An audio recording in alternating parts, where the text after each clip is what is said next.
He had spent 4 years making himself invisible, pushing a mop through marble hallways, replacing burned-out bulbs, fixing broken pipes before anyone noticed they had leaked. Nobody looked twice at Ryan Carter. That was exactly the point. But on the night that Amelia Brooks stepped into an elevator and never came back out, the most dangerous man inside Blackstone Dynamics Tower stopped being invisible, and the people who took her had absolutely no idea what they had just woken up. If this is the kind of story that gets your blood moving, hit that subscribe button right now and follow along until the very last word. Stories like this one drop every week on this channel, and you do not want to be the person who finds out about them 2 days late. Tap the like button if you're already hooked, and drop a comment below telling me your city and country. I want to see exactly how far this story travels. Now let's get into it. The 43rd floor smelled like burnt coffee and recycled air. Ryan Carter noticed that every single night, the way the ventilation system on the east corridor never quite pushed enough fresh air through, the way the carpet near the executive lounge had started separating at the seam near Suite 4302, the way the motion sensor above the fire exit flickered 3 times before registering movement instead of 2. He noticed all of it. That was his job. Notice the small things, fix the small things, and get out before the sun came up. He was 40 minutes into his shift when he checked his wristwatch, an old Casio with a cracked bezel that his daughter had tried to fix with a piece of clear tape 2 Saturdays ago. The tape was already peeling. He pressed it back down with his thumb out of habit and kept moving. The building at this hour belonged to a different city entirely. During the day, Blackstone Dynamics Tower hummed with the kind of controlled energy that comes with serious money, analysts and expensive shoes. Crossing lobby floors without looking up from their phones, executive assistants walking 3 steps ahead of whoever they were assisting, security personnel who looked alert mostly for the benefit of anyone watching. At night, all of that performance went home. What remained was the building itself, its mechanical breathing, its structural creaking, the soft hum of servers on the 27th floor that never fully went quiet. Ryan had learned the building's rhythms the way you learn another person's breathing when you share a space with them long enough. Every floor had its own personality. The 3rd floor rattled when the freight elevator moved. The 19th floor always held heat long after the HVAC cycled down. The executive floors, 38 through 44, were quieter than they should have been, which had always struck him as slightly unsettling, like a room someone had just left. He liked the quiet. That was part of why he'd taken the job in the first place. 4 years ago, Ryan Carter had sat across from a hiring coordinator at a staffing agency in the Garfield Park neighborhood of Chicago, filling out paperwork for a building maintenance position. The coordinator, a young woman named Denise who wore her hair in a tight bun and had the practiced patience of someone who'd watched 1,000 people pretend their circumstances weren't what they were, had glanced at the gap in his employment history. 7 years with the Navy, she said, and then nothing for 18 months. What were you doing? Being a father, Ryan said. Denise had looked at him for a moment, then back at the form. Any special skills we should know about? I fix things, he said, and I work nights.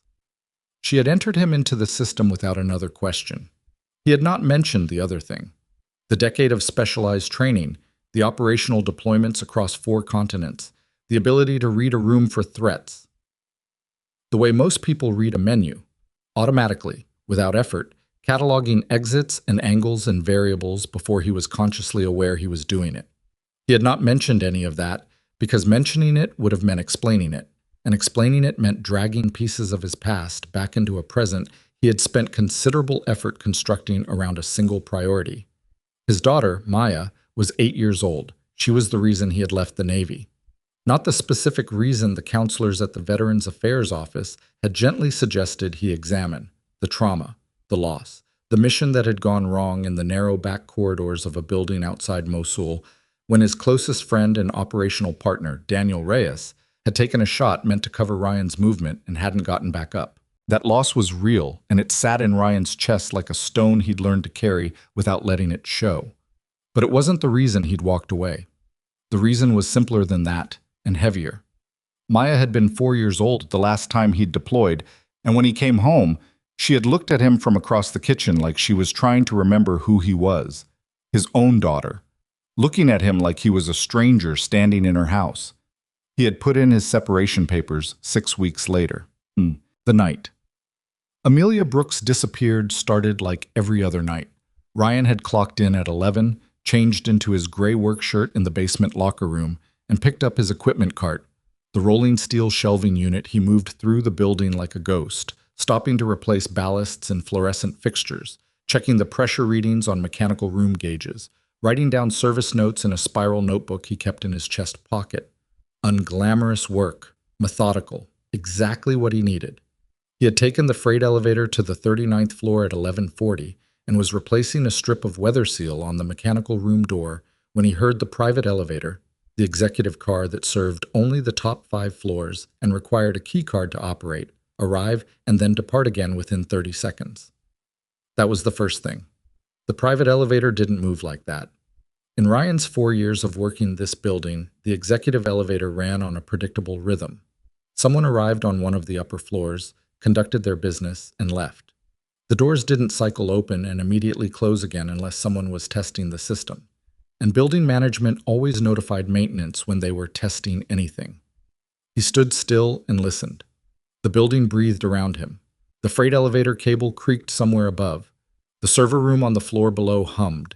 He went back to the weather seal and kept one part of his mind on the executive elevator shaft. At 11:52, the security camera on the 41st floor went dark. Ryan saw it because he was checking his work order tablet, which had a secondary display linked to the building's basic monitoring dashboard. Not the full security system, just the maintenance alerts that triggered when mechanical systems showed anomalies. A dead camera wasn't a mechanical anomaly. It shouldn't have appeared on his dashboard at all. He looked at it for 3 seconds. Then he moved to the electrical panel in the mechanical room and ran a quick diagnostic on the circuit that fed the 41st floor corridor cameras. The circuit was live. The cameras were receiving power. They simply weren't transmitting. Someone had cut the signal at the source. Not the power, just the signal. That was not the kind of thing that happened by accident. He didn't run. Running was for people who needed momentum to make decisions. Ryan had learned a long time ago that the most dangerous thing you could do in an uncertain environment was move faster than your information allowed. Instead, he walked to the stairwell door, opened it quietly, and listened to the vertical column of air above him. 4 floors up, he could hear muffled voices. Not the ordinary sound of late-working executives. Too many voices, too low, with the clipped cadence of people who are communicating in the way trained people do when they're working. Short sentences, deliberate pauses. Ryan stood in the stairwell for 11 seconds. He was thinking about Maya, about the apartment in Pilsen where she was asleep right now, under a quilt his mother had made, with a nightlight shaped like a crescent moon plugged into the baseboard outlet, and a stuffed dog named Admiral tucked under her left arm. He thought about the school morning routine, the argument over whether she needed a jacket, the toast she always wanted cut diagonally, the way she narrated the entire walk to the bus stop as if she were a sports commentator covering her own life. He thought about all of that, and then he thought about what he was hearing 4 floors above him. And he made the decision the way he had always made decisions that mattered. Not with excitement, not with hesitation, but with a flat, functional clarity that felt less like courage and more like arithmetic. He couldn't walk away from this. Amelia Brooks had not intended to be in the building this late. She had told her assistant, a diligent 26-year-old named Priya, who worked harder than anyone Amelia had ever employed, to go home at 7, because the documents Amelia needed to review were sensitive enough that she didn't want anyone else reading over her shoulder while she processed what they meant. What they meant was bad, potentially catastrophically bad. She had found the first discrepancy 3 weeks ago, a line item in a subcontracting ledger that referenced a vendor called Meridian Technical Solutions, a company that, as far as Amelia could determine, had no verifiable physical address, no registered employees, and no operational history beyond a series of 6-figure payments that had been flowing out of Blackstone Dynamics' defense procurement budget for the past 2.5 years. She had hired a private financial forensics consultant to dig quietly, paying for it out of her personal account because she didn't know yet who inside the company she could trust. The report the consultant had delivered that afternoon, by encrypted message, was sitting open on her laptop on the 43rd floor, and it contained a number that had made Amelia sit very still at her desk for almost 4 minutes. $47 million, siphoned from defense contracts, routed through 4 shell companies across 3 countries, and tied, through a chain of documentation that was almost too careful to be accidental, back to a single executive approval signature that appeared on every fraudulent disbursement. Marcus Holden, chairman of the board, the man who had been her father's closest colleague for 20 years. The man who had sat beside her at the funeral when her father died of a heart attack 18 months ago, held her hand during the eulogy, and told her that Bernard Brooks would have been proud of the leader she was becoming. She had been staring at Marcus Holden's signature on a $47 million theft for the better part of an hour when she decided she needed to go home, sleep on it, and call the Federal Financial Crimes Division in the morning. She had gathered her laptop, her files, and her coat. She had swiped her keycard on the executive elevator panel. The doors had opened, she'd stepped inside, and then something had shifted. A different kind of mechanical sound beneath her feet, a subtle wrongness in the timing of the doors closing. And when she'd pressed L for lobby, the car had gone up instead of down. The doors had opened on the 41st floor. 3 men were waiting. Ryan reached the 41st floor landing through the stairwell and pressed his ear to the door. He could hear her voice now, controlled, careful, but with an edge underneath it that told him she was working very hard not to show fear. He didn't know her well. He had seen Amelia Brooks maybe a dozen times over 4 years, always in passing, her stepping out of the executive elevator while he was buffing the floor nearby, or crossing the lobby while he was waiting for the freight car with a cart of replacement fixtures. She had never spoken to him directly. Most of them didn't. He was furniture that moved, but he recognized the quality of her voice right now. He had heard it before, in different people, in different rooms. It was the voice of someone buying time. "You're making a mistake," she was saying. "Whatever he told you this is worth, he's wrong." A man's voice responded, short and flat. "Just sit down, Ms. Brooks. I'd like to know who you're working for." "Sit down." Ryan did a quiet inventory of what he was carrying. His equipment cart was still on 39. On his person, a utility knife, a small LED flashlight, a coil of electrical wire he'd picked up in the mechanical room, his tablet, his radio, turned down to minimum volume, a set of building master keys, and the spiral notebook in his chest pocket. No weapon. He hadn't carried one since the day Maya had found the lockbox under his bed and asked him what was inside it. He had gotten rid of the box the following week. He hadn't regretted it until this exact moment. He looked at the stairwell around him, the way he had once looked at every new environment, not as a space to move through, but as a system of variables that could be adjusted. The 41st floor had 6 working security cameras, now all dark, 4 emergency lighting fixtures on separate circuits, a mechanical room at the north end of the corridor with access to the building's central HVAC distribution for floors 38 through 44. A sprinkler system on a wet pipe configuration that could be triggered selectively if he could access the valve isolation controls. 2 conference rooms, 1 corner office, and a server closet near the west exit. He started thinking. He wasn't a hero. He had never used that word for himself, and he wasn't going to start now. What he was, underneath the gray uniform and the cracked bezel Casio and the carefully constructed ordinariness of the life he'd built, what he had always been, despite every effort to leave it behind, was a man who knew how to turn a building into a weapon. The people on the other side of that door were about to find that out. He just needed 2 minutes and the mechanical room key. He already had the key. The mechanical room on the 41st floor was exactly where Ryan knew it would be, north end of the corridor, behind a steel door marked with a yellow placard that read "Authorized Personnel Only." In letters faded enough to suggest nobody had paid serious attention to the warning in years. He had been inside it twice before, once to replace a pressure gauge on the secondary HVAC line, and once because a tenant on 40 had complained about a rattling sound that turned out to be a loose bracket on the return air duct. Both times he had been in and out in under 20 minutes, and both times no one from the executive floors had so much as glanced in his direction. He slid the master key into the lock and pushed inside. The room smelled like machine oil and insulation foam. A single overhead fluorescent buzzed with the slightly uneven frequency that meant the ballast was going. Maybe another 3 weeks before it failed completely. He had written it up in his service log 2 nights ago. In different circumstances, he would have been back to fix it by the end of the week. He pulled the door shut behind him without latching it and stood in the dim, buzzing light, letting his eyes adjust and his mind catch up with the inventory he'd already started running before he'd reached the stairwell door. The 41st floor's HVAC distribution manifold was on his left, a chest-high assembly of insulated ductwork, damper controls, and zone valves that fed conditioned air through the ceiling cavities to 6 different sections of the floor. If he adjusted the damper positions on the east and west zones simultaneously, he could force all airflow through the central corridor, which would raise ambient noise levels enough to mask movement and create the kind of low, persistent rushing sound that made people unconsciously raise their voices to compensate. Louder voices meant more information. The sprinkler isolation valves were on the back wall, behind a cage of light-gauge steel mesh that a master key would not open, but that a flathead screwdriver, applied with some force to the locking pin, would. Ryan had a flathead on his belt. He could selectively pressurize the sprinkler heads in specific zones without triggering the full wet pipe discharge.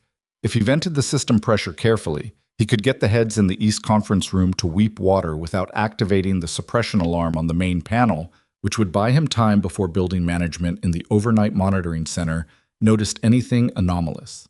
He didn't need a flood. He needed noise and confusion and the particular human instinct to look toward unexpected sounds. Against the right-hand wall, the emergency lighting circuit panel offered something else entirely. The 41st floor's emergency lights ran on a dedicated battery-backed circuit separate from the main power grid, meaning Ryan could cut primary power to the floor's overhead lights without losing the emergency fixtures, which would drop the corridor into a lower light environment without triggering the full building alarm. He'd need to get to the main distribution panel for floors 40 through 42, which was 2 floors down in a different mechanical room. But he already had the key, and he already knew the fastest route. He stood there for 60 seconds, building the sequence in his head the way he used to build entry plans, backward from the desired end state, mapping each step against what could go wrong, assigning rough probabilities to the variables he couldn't control. It wasn't a perfect plan. It had gaps. But perfect plans were things people made in conference rooms with whiteboards and unlimited time, and this wasn't that. He moved to the HVAC manifold and started adjusting dampers. On the other side of the mechanical room wall, Amelia Brooks was sitting in a high-backed conference chair that someone had pulled into the center of the 41st floor's main open workspace, and she was doing the thing she did when she was frightened and couldn't afford to show it. She was paying extremely close attention. There were 4 of them. She had counted carefully without making it obvious that she was counting. 3 visible, one who came and went through the stairwell door on the south end of the floor, which she took to mean there was at least one more person somewhere else in the building. They were not panicked. They moved with a practiced, unhurried efficiency that told her this was not improvised. Everything about tonight had been planned, probably for weeks. The man who seemed to be in charge was compact, maybe 45, with close-cropped gray hair and the flat, evaluating eyes of someone who had spent a long time in environments where reading people quickly was a professional requirement. He hadn't given her his name. She had decided privately to call him Gray because of his hair, because naming things, even small things, gave her a sense of control she badly needed right now. Gray was on a phone. He had been on it twice since they'd brought her up here, stepping away to the corner near the window overlooking the south face of the city. She could see the grid of lit windows across the skyline from where she sat. Offices, apartments, people living their lives 40 stories below with no idea what was happening up here. And every time Gray moved to that corner, she watched his body language as carefully as she could from 20 feet away. He was reporting to someone. And the conversations were short, which meant whoever was on the other end of the line was someone who didn't need context because they already had it. "You need water or anything?" The question came from the youngest of them, a man she estimated was late 20s, with a nervous energy he was trying to suppress by keeping his hands occupied, currently examining his phone screen without actually reading it. He wasn't comfortable. That made him potentially useful and potentially dangerous in equal measure. "I need to know what this is about," Amelia said. "Water, yes or no?" "No." She paused. "What's your name?" He looked up from his phone. "That's not a conversation we're having." "Okay." She kept her voice even. "I just thought if we're going to be here a while, it might be less uncomfortable if we're not going to be here long," he said, and looked back at his phone. That told her something. They had a timeline, which meant there was a specific thing they were waiting for, or a specific thing they needed from her. And once they had it, the parameters of the situation would change in ways she hadn't determined yet. She thought about the report on her laptop, $47 million and Marcus Holden's signature. She thought, they're here for that. The thought arrived with a cold, clarifying certainty. Not panic, but the particular kind of focus that Amelia Brooks had learned to access in moments of real pressure, the same focus that had let her take over a company at 28 after her father's sudden death and hold it together through 18 months of board politics and competitor aggression and the private grief she had not once allowed herself to fully process in a public setting. They were here for Project Sentinel, or for the financial evidence, or for both. And whoever had sent them knew exactly where she was and exactly what she'd found. That meant the leak wasn't in the forensics firm she'd hired. The leak was internal. The first thing Ryan did that they noticed was the air. The damper adjustment took 4 minutes to propagate through the ductwork, and when it did, the sound inside the 41st floor shifted, a low, steady rushing through the ceiling vents that hadn't been there before. Not dramatic, not alarming, just different enough from the building's normal ambient sound that two of the men instinctively looked up toward the ceiling, the way people do when the environment changes without explanation. Ryan was already in the stairwell heading down to the 39th floor mechanical room by the time they looked up. He pulled the distribution panel cover and found the breaker for the 41st floor overhead lighting. He didn't throw it yet. Instead, he traced the emergency circuit back up and confirmed what he already knew. The emergency lights would stay on independently. Then he moved to the sprinkler isolation panel, worked the flathead into the locking pin of the mesh cage, and spent 90 seconds convincing the pin to cooperate, which it eventually did with a sound like a staple gun firing. He cracked the isolation valve on the east zone 3/4 of a turn. Somewhere above him, water began whispering through pipes that hadn't carried pressure in months. He gave it 4 minutes, enough time for the pressure to build to the distribution heads in the East Conference Room ceiling, then returned to the 41st floor breaker and threw it. The overhead lights on 41 went out. In the silence that followed, he heard, muffled through 2 floors of concrete and steel, voices rising in pitch. He was already moving back up the stairs.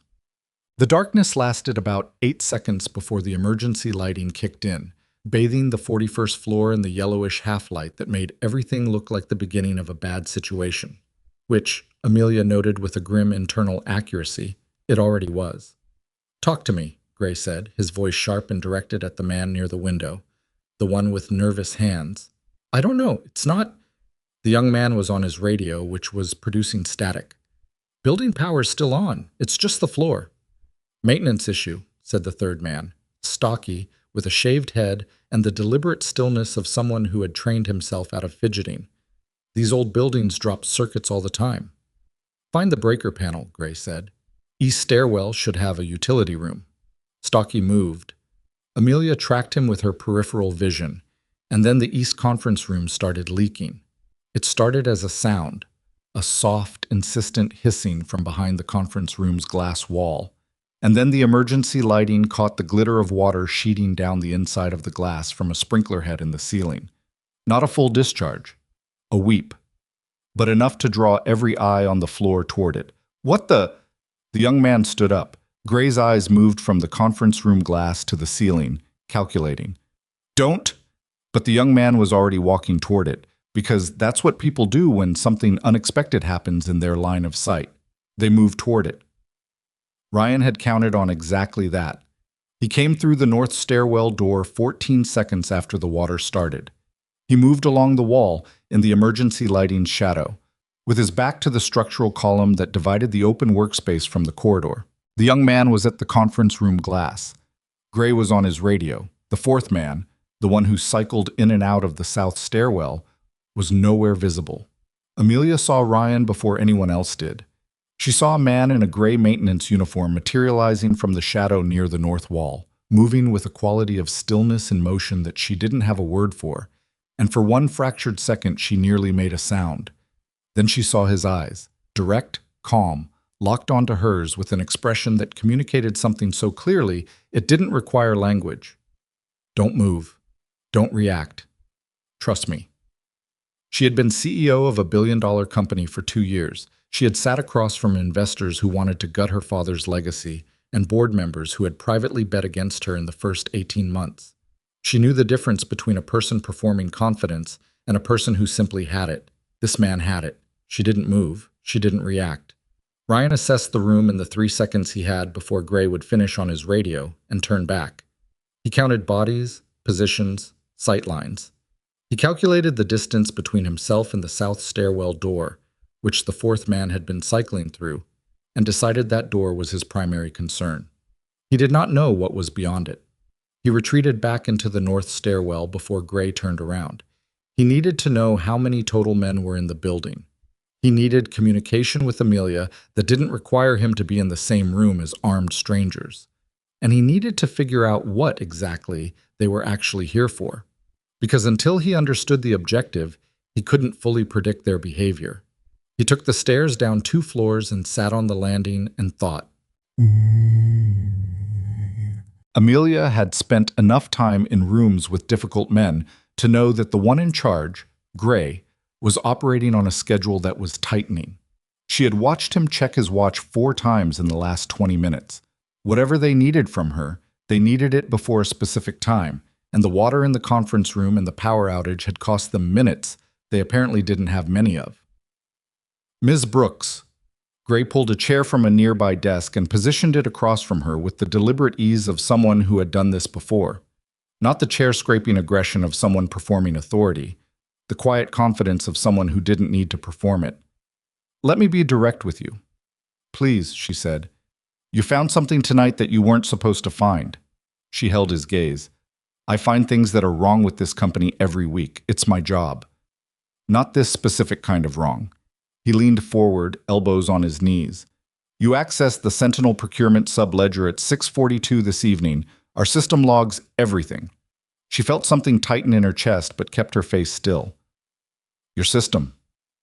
"The monitoring architecture built into the company's financial platform, which has been in place for about 26 months. He said it without apology, as if he were describing something as ordinary as an email filter. "We've been watching the account since your forensics consultant first accessed it remotely." Amelia said nothing. She was recalibrating rapidly, reassigning threat levels, rebuilding her map of who had known what and when. "Project Sentinel's transfer architecture isn't just about money," Gray continued. "I think you know that now. The financial movement is incidental to what the system actually does. We need the authentication credentials you were issued as CEO, the ones tied to the Sentinel control interface, and we need them before midnight." "Why midnight?" "Because that's when the federal audit flag activates on the account. After midnight, any credential use gets logged to an external server we can't reach." He said this with the flat informational tone of someone reading from a document. "So you see, this is a time-sensitive conversation." Amelia looked at him for a long moment. "Whoever sent you," she said carefully, "told you I'd just hand that over. He said you were pragmatic. He doesn't know me as well as he thinks." Gray's expression didn't change. "Ms. Brooks, I have 4 men in this building, a jammed elevator system, and a very clear directive. I'd strongly encourage you to reconsider what pragmatic means in this specific context." 4 men, Amelia noted. He'd said it without thinking about it, which meant it was accurate. He had no reason to inflate or deflate the number. 4 men in the building. The one she'd just seen moving in the shadow near the north wall was not one of Gray's 4, which meant he was something else entirely. She shifted slightly in her chair, just enough to angle her body a few degrees toward the north corridor, and she said, "I need a few minutes to think." Gray checked his watch. "You have 10. Ryan had worked his way to the 38th floor and found what he was looking for in the building's secondary cable management room, a junction point for the internal intercom system that connected each floor's utility phone to the main building management console in the basement. The system was old, pre-digital, the kind of hardwired infrastructure that got preserved in buildings like this one because replacing it would mean tearing into structural walls. The overnight building management console in the basement was unmanned on the maintenance shift after midnight. The overnight facilities coordinator, a 50-year-old man named Garrett who wore the same Cubs cap every single night and kept a thermos of instant coffee at his station, had gone on his hourly exterior patrol at roughly 11:40 and would be back in approximately 12 minutes. Ryan didn't need Garrett's console. He needed the junction itself. The intercom junction had 12 handset ports, each labeled by floor. He found the 41st floor port, traced the secondary wire that ran parallel to it, the one that fed into the executive workspace's internal utility phone, a wall-mounted handset near the north corridor that the maintenance staff used to call building management without going through the main company phone system. If that handset was still in the north corridor, and if Amelia could reach it without drawing attention, he could talk to her. He needed to tell her two things. First, that she should keep Gray talking, keep them focused on the credential conversation for as long as possible. Second, and this required her to understand something that would not be easy to hear, he needed to know if she had any way to access the building's network from her own device. Because Ryan had started to understand that the 4 men on the 41st floor were not the whole operation. Someone had jammed the elevators. Someone had pre-positioned inside the building before Amelia had triggered the executive elevator on 43. That level of coordination didn't come from 4 men with radios and a plan built on the fly.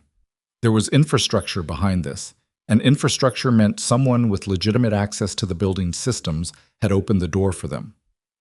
Ryan thought about that for 30 seconds. Then he thought about the fact that the building's overnight security desk in the main lobby had been staffed by a guard named Phil when Ryan had clocked in at 11. By 11:30, the security desk had been dark. Ryan had noted it and assumed Phil had stepped out for a break, which Phil was known to do.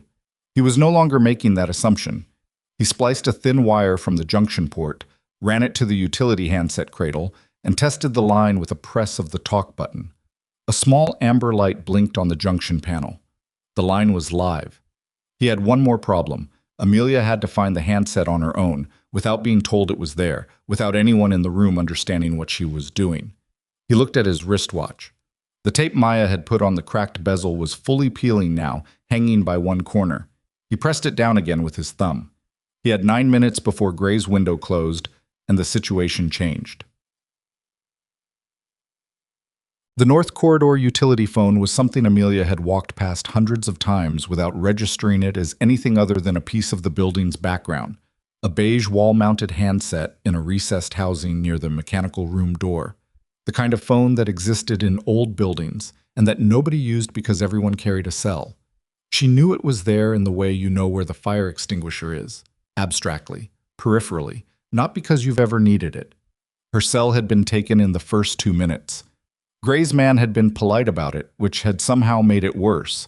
She was thinking about the man in the gray uniform, the one who had moved along the wall in the emergency lighting with that quality of controlled silence that she couldn't stop returning to. She was thinking about the fact that he had looked at her and communicated something wordless that she had understood immediately, which was strange because she was not a person who trusted strangers easily or quickly. Her father had taught her that trust was not a gift you handed out. It was a conclusion you arrived at after evidence. She did not have evidence. She had one moment of eye contact in a darkened room. And yet, she thought about what Gray had said. 4 men in the building. The maintenance worker was not one of Gray's 4. He was moving independently, which meant he was not part of the operation against her. And the way he had moved, the way he had read the room in 3 seconds and then withdrawn without making a sound, told her something about his training that she didn't need a military background to recognize.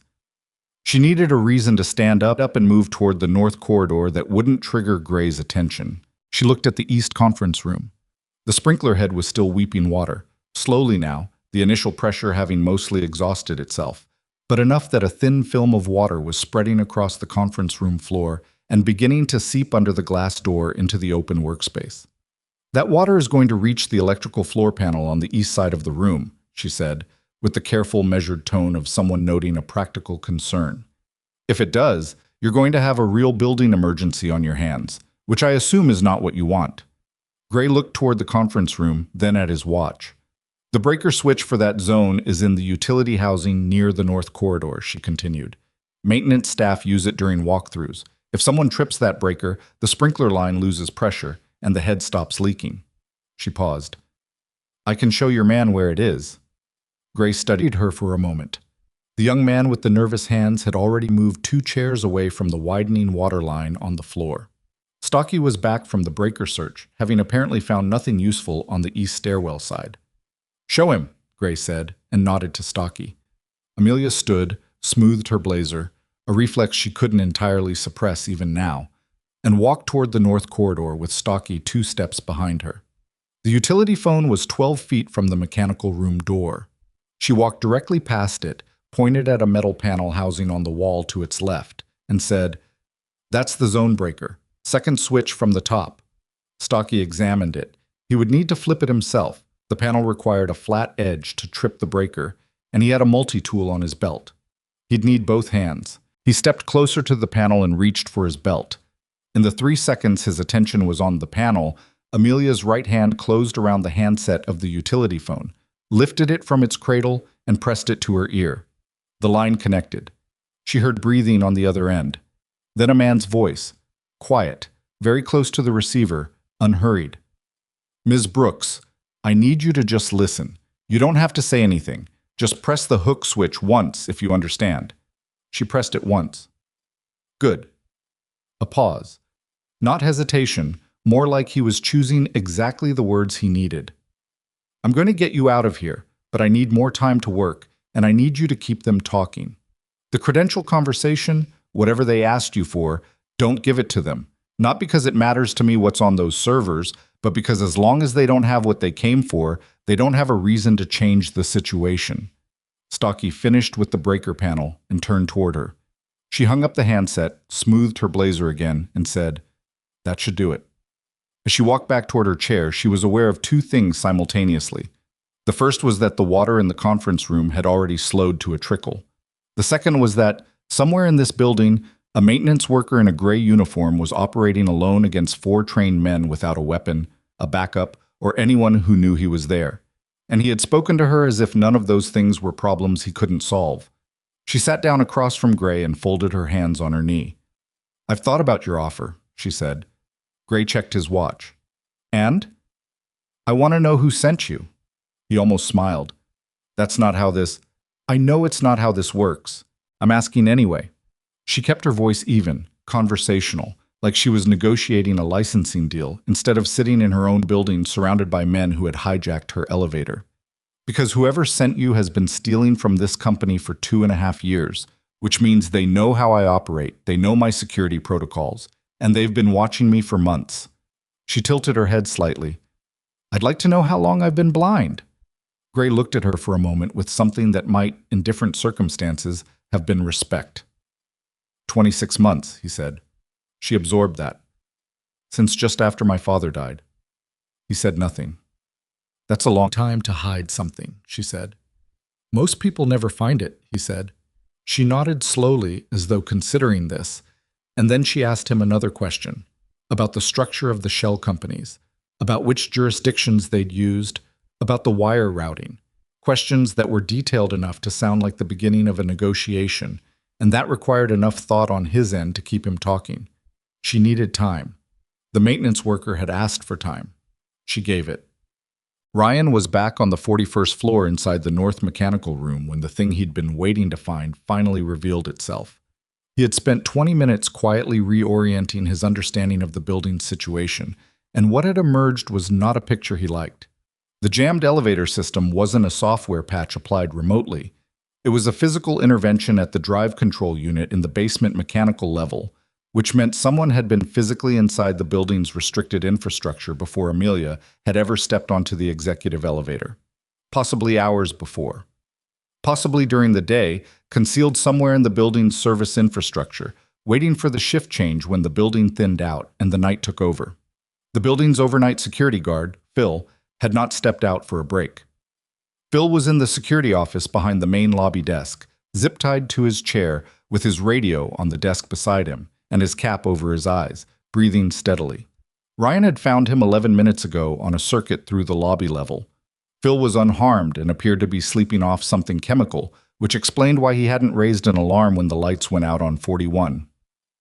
So, 4 men on the 41st floor, a compromised lobby desk, a disabled elevator, and a chemical sedative used on building security.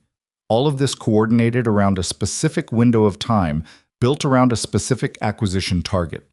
And the person who had commissioned all of it had known exactly when Amelia would be in the building, exactly what she had found, and exactly what credentials were needed from her.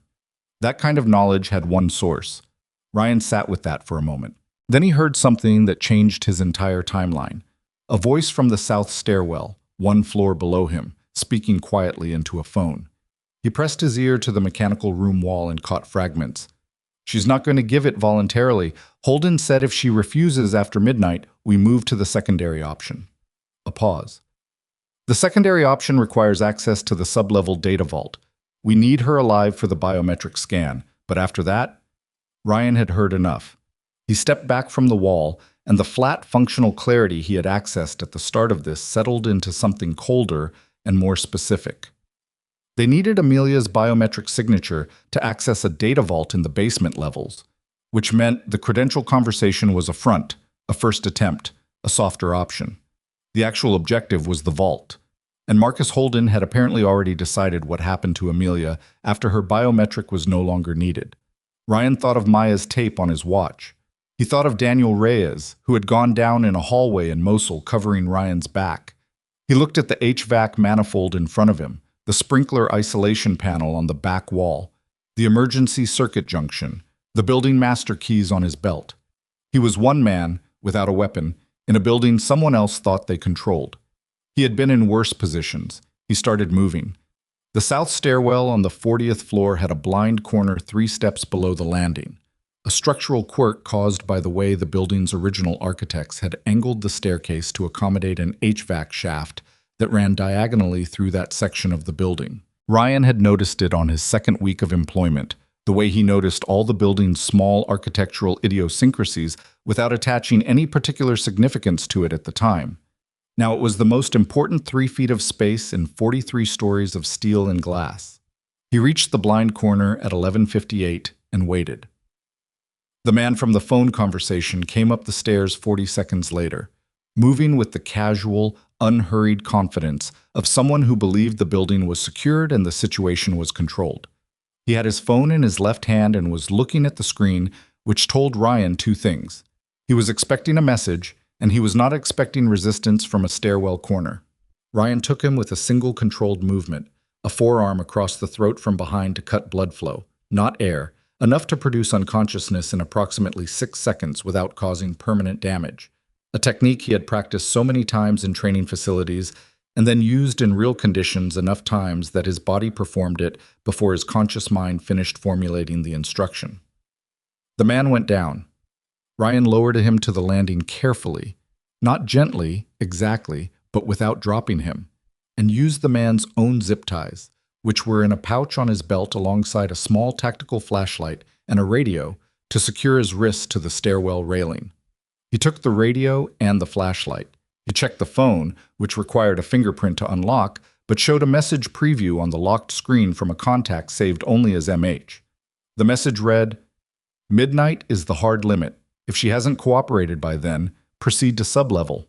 Ryan looked at the timestamp. 11:59. He moved.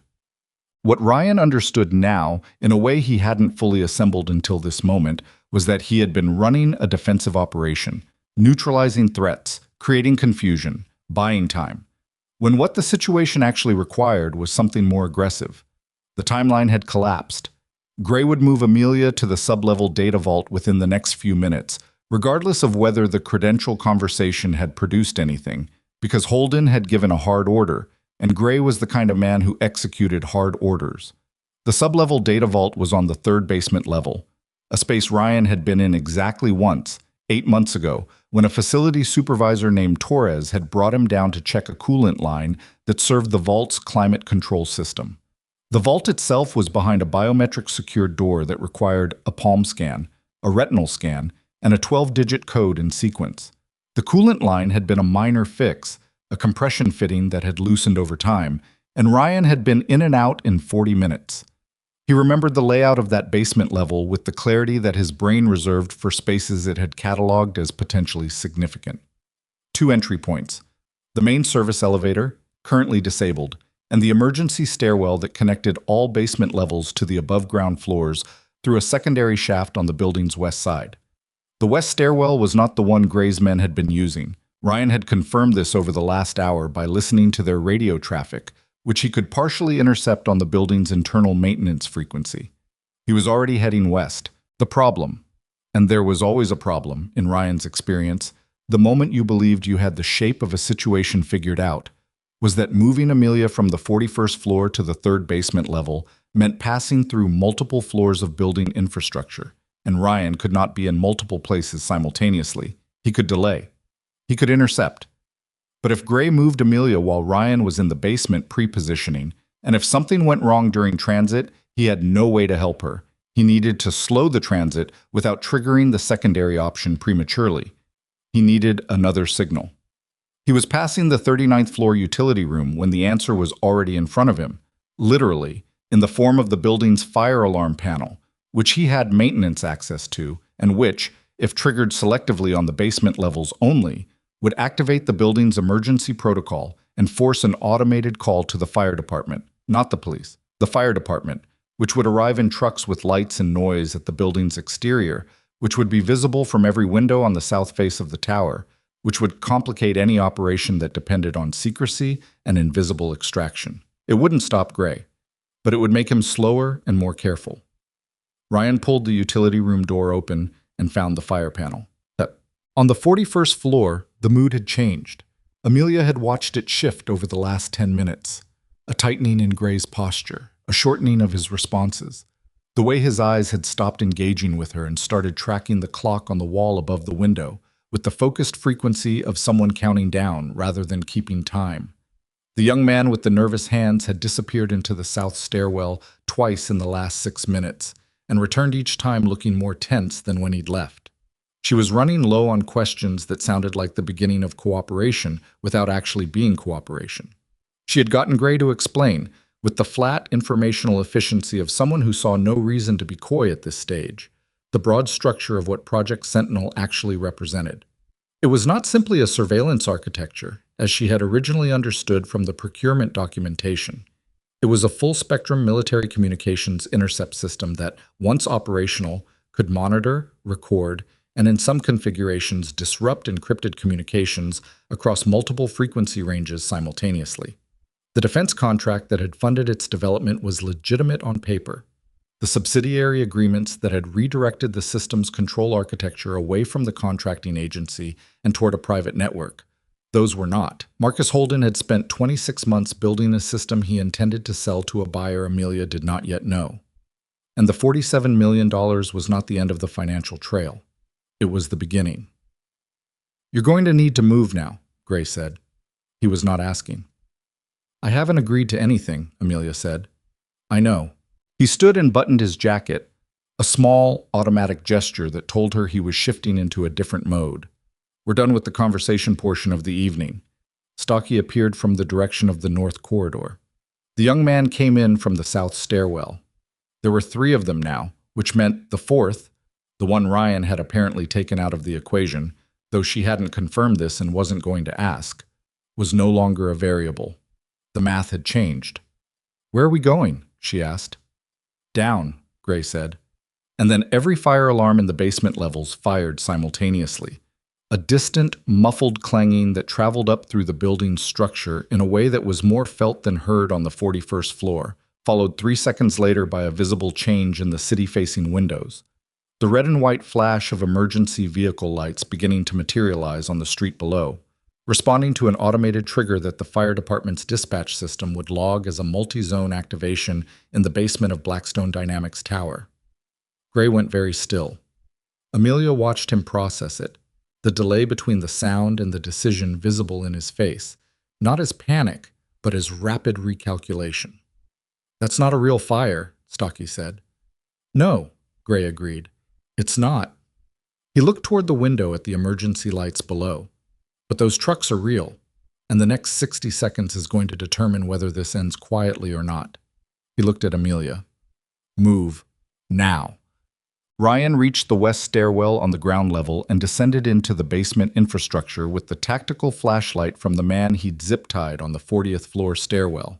The beam was narrow and blue-white, the kind that was designed for efficiency rather than atmosphere. He moved it along the walls as he descended past the first basement level, the parking infrastructure, currently empty of vehicles but threaded with the overhead pipes and cable trays that ran throughout the sublevels, and down to the second and then the third. The third basement level was cold.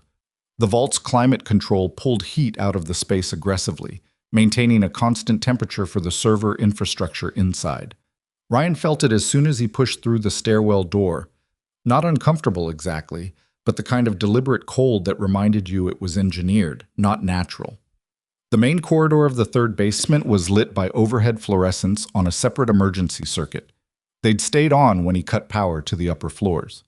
The vault door was at the far end, a brushed steel panel approximately 10 feet wide and 8 feet tall, with the biometric interface mounted on the right side, palm scanner on the bottom, retinal scanner at eye level, keypad above it.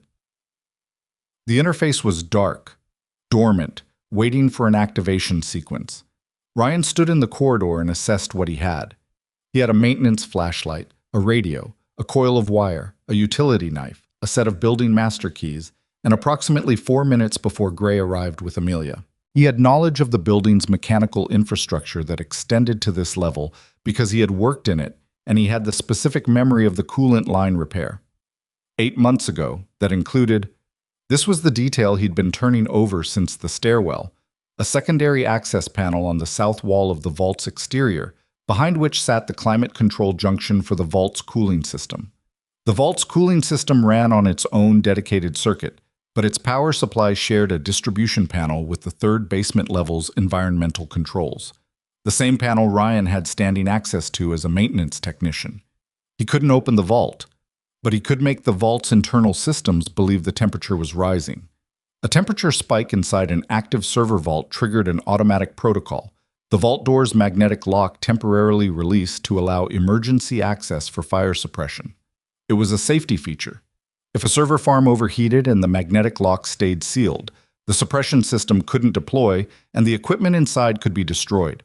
So the protocol existed, written into the vault's emergency logic by an engineer who had been thinking about fire suppression and not about what would happen if someone with building access deliberately triggered a false temperature alarm.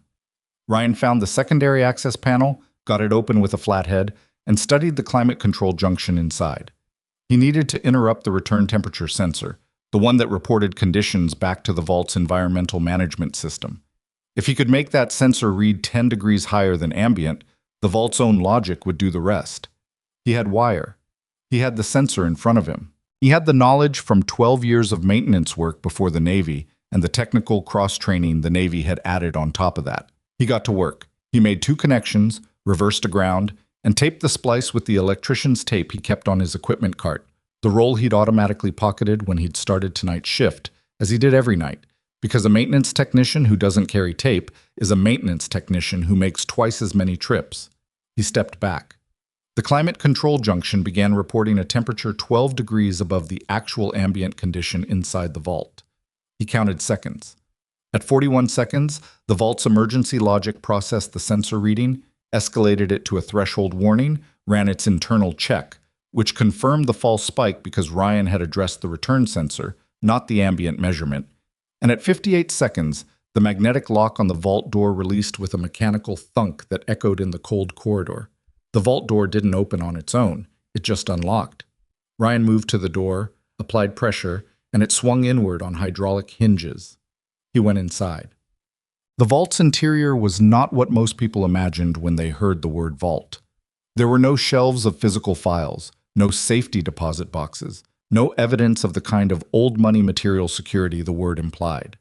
It was a server room, a long, narrow space lined on both sides with rack-mounted computing infrastructure, blue LED status lights blinking in their dozens along the front panels, cables running in organized bundles along the ceiling in metal conduit. The temperature inside was noticeably colder than the corridor, maybe 60 degrees, the kind of deliberate chill that kept high-density computing hardware from throttling. Ryan moved along the left wall, examining the rack labels, reading the service tags. He found the Project Sentinel nodes in the third rack from the back wall, not labeled as Sentinel, but tagged with a 4-digit code that matched the procurement subledger reference Amelia had been examining when all of this started. He recognized the code because he had seen it on a work order once, 8 months ago, when he'd been asked to route a new power conduit to that specific rack. He had routed the conduit. He had not known what the rack contained. Now he did.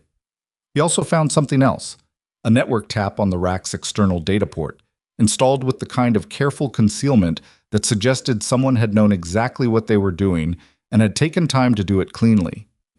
A small gray device, barely larger than a thumb drive, seated flush against the port housing with a thin wire running up through the cable conduit above. A passive intercept. It had been there long enough that the cable management around it had been redone. Someone had dressed the cables over it to conceal the tap from casual inspection. This was how Holden had been monitoring the system remotely. This was how he'd known within hours that Amelia's forensics consultant had accessed the subledger. Not through the company's own IT infrastructure, through a physical tap on the hardware buried in a basement server room that almost nobody visited. Ryan photographed it with the camera on the man's phone he'd taken from the 40th floor stairwell. The screen had timed out, but still functioned for the camera without a fingerprint. He took 4 photographs from different angles, enough to document the tap's location, its installation method, and its connection to the sentinel rack. And then he heard the west stairwell door open. He was already moving toward the back of the server room. Gray brought Amelia through the vault door 30 seconds after Ryan had retreated behind the last rack at the far end of the room. Stocky came in behind them. The young man stayed at the vault door, which meant he was either posted as a lookout or Gray had positioned him to prevent the door from closing again. A reasonable precaution once you'd triggered a vault door through a mechanical workaround, because the magnetic lock would re-engage when the sensor reading normalized, which would happen soon as the climate control system recognized the discrepancy and began compensating. Amelia scanned the room the moment she entered. Ryan saw her do it, a quick, systematic movement of her eyes that started at the biometric interface on the inside of the vault door and moved along the walls, the ceiling, the racks. She was looking for him. She had understood, from the utility phone conversation and from the way the building had been shifting around her all night, that the maintenance worker was working a plan that she was only seeing the edges of. She was trying to find the edges. He let her see him. Just for a moment, a shift of his position behind the last rack that moved his silhouette into the blue LED light just long enough for her peripheral vision to catch it. Her eyes stopped. She looked at the rack directly for a fraction of a second, then looked away. She didn't react. He was beginning to understand that Amelia Brooks was significantly harder to rattle than most people would be in this situation, and he revised his assessment of her upward accordingly. "The biometric interface," Gray said, and gestured toward the panel on the inside of the vault door. "Palm first." "You understand that once you have access to this system," Amelia said, "you can't give it back. Whatever your client plans to do with it, palm," Gray said again. "It'll be used against people, not a corporation, not a financial system. People who are in the field, working under the assumption that their communications are secure." Gray looked at her with a patience that had thinned to its last layer. "I'm going to count to 3. From behind the last rack, Ryan moved. He didn't have a weapon and didn't have time to be elegant about it. What he had was the server room's physical environment, the narrow aisle between the racks, the cable conduit running overhead, and a 2-foot section of conduit end cap that had been left on top of the last rack 8 months ago by a cable installer who had apparently not bothered to take their hardware remnants with them when the job was done. Ryan had seen it on his first visit and hadn't touched it because it wasn't his work to clean up, and he hadn't needed it. He needed it now. He came up the aisle at a controlled run, not fast enough to make heavy footfalls, but fast enough that Gray had less than a second from the moment he registered movement to the moment Ryan reached him. He went for the arm that Gray was using to gesture toward the biometric panel, the dominant arm, which was also the arm that was closer to the inside jacket holster Ryan had identified during the first observation on the 41st floor, and applied a joint lock at the elbow that made the arm a lever instead of a limb. Gray was trained. Ryan could feel it in the resistance, a trained body's automatic response to the threat, the shoulder dropping, the hips beginning to turn. But knowing the correct response and being able to execute it when someone has already controlled your primary arm are 2 different things. The gun came out of the holster as Ryan turned the arm, which had been the objective. He needed the weapon to move away from Gray's control, and it didn't matter much whether that movement put it in Ryan's hand or on the floor. It went to the floor, which was fine. Stocky moved. Ryan had expected Stocky to move. Stocky was the most physically capable of the 3 on this floor, and he moved the way trained people move, direct, economical, committed. He crossed the 6 feet between them in under 2 seconds.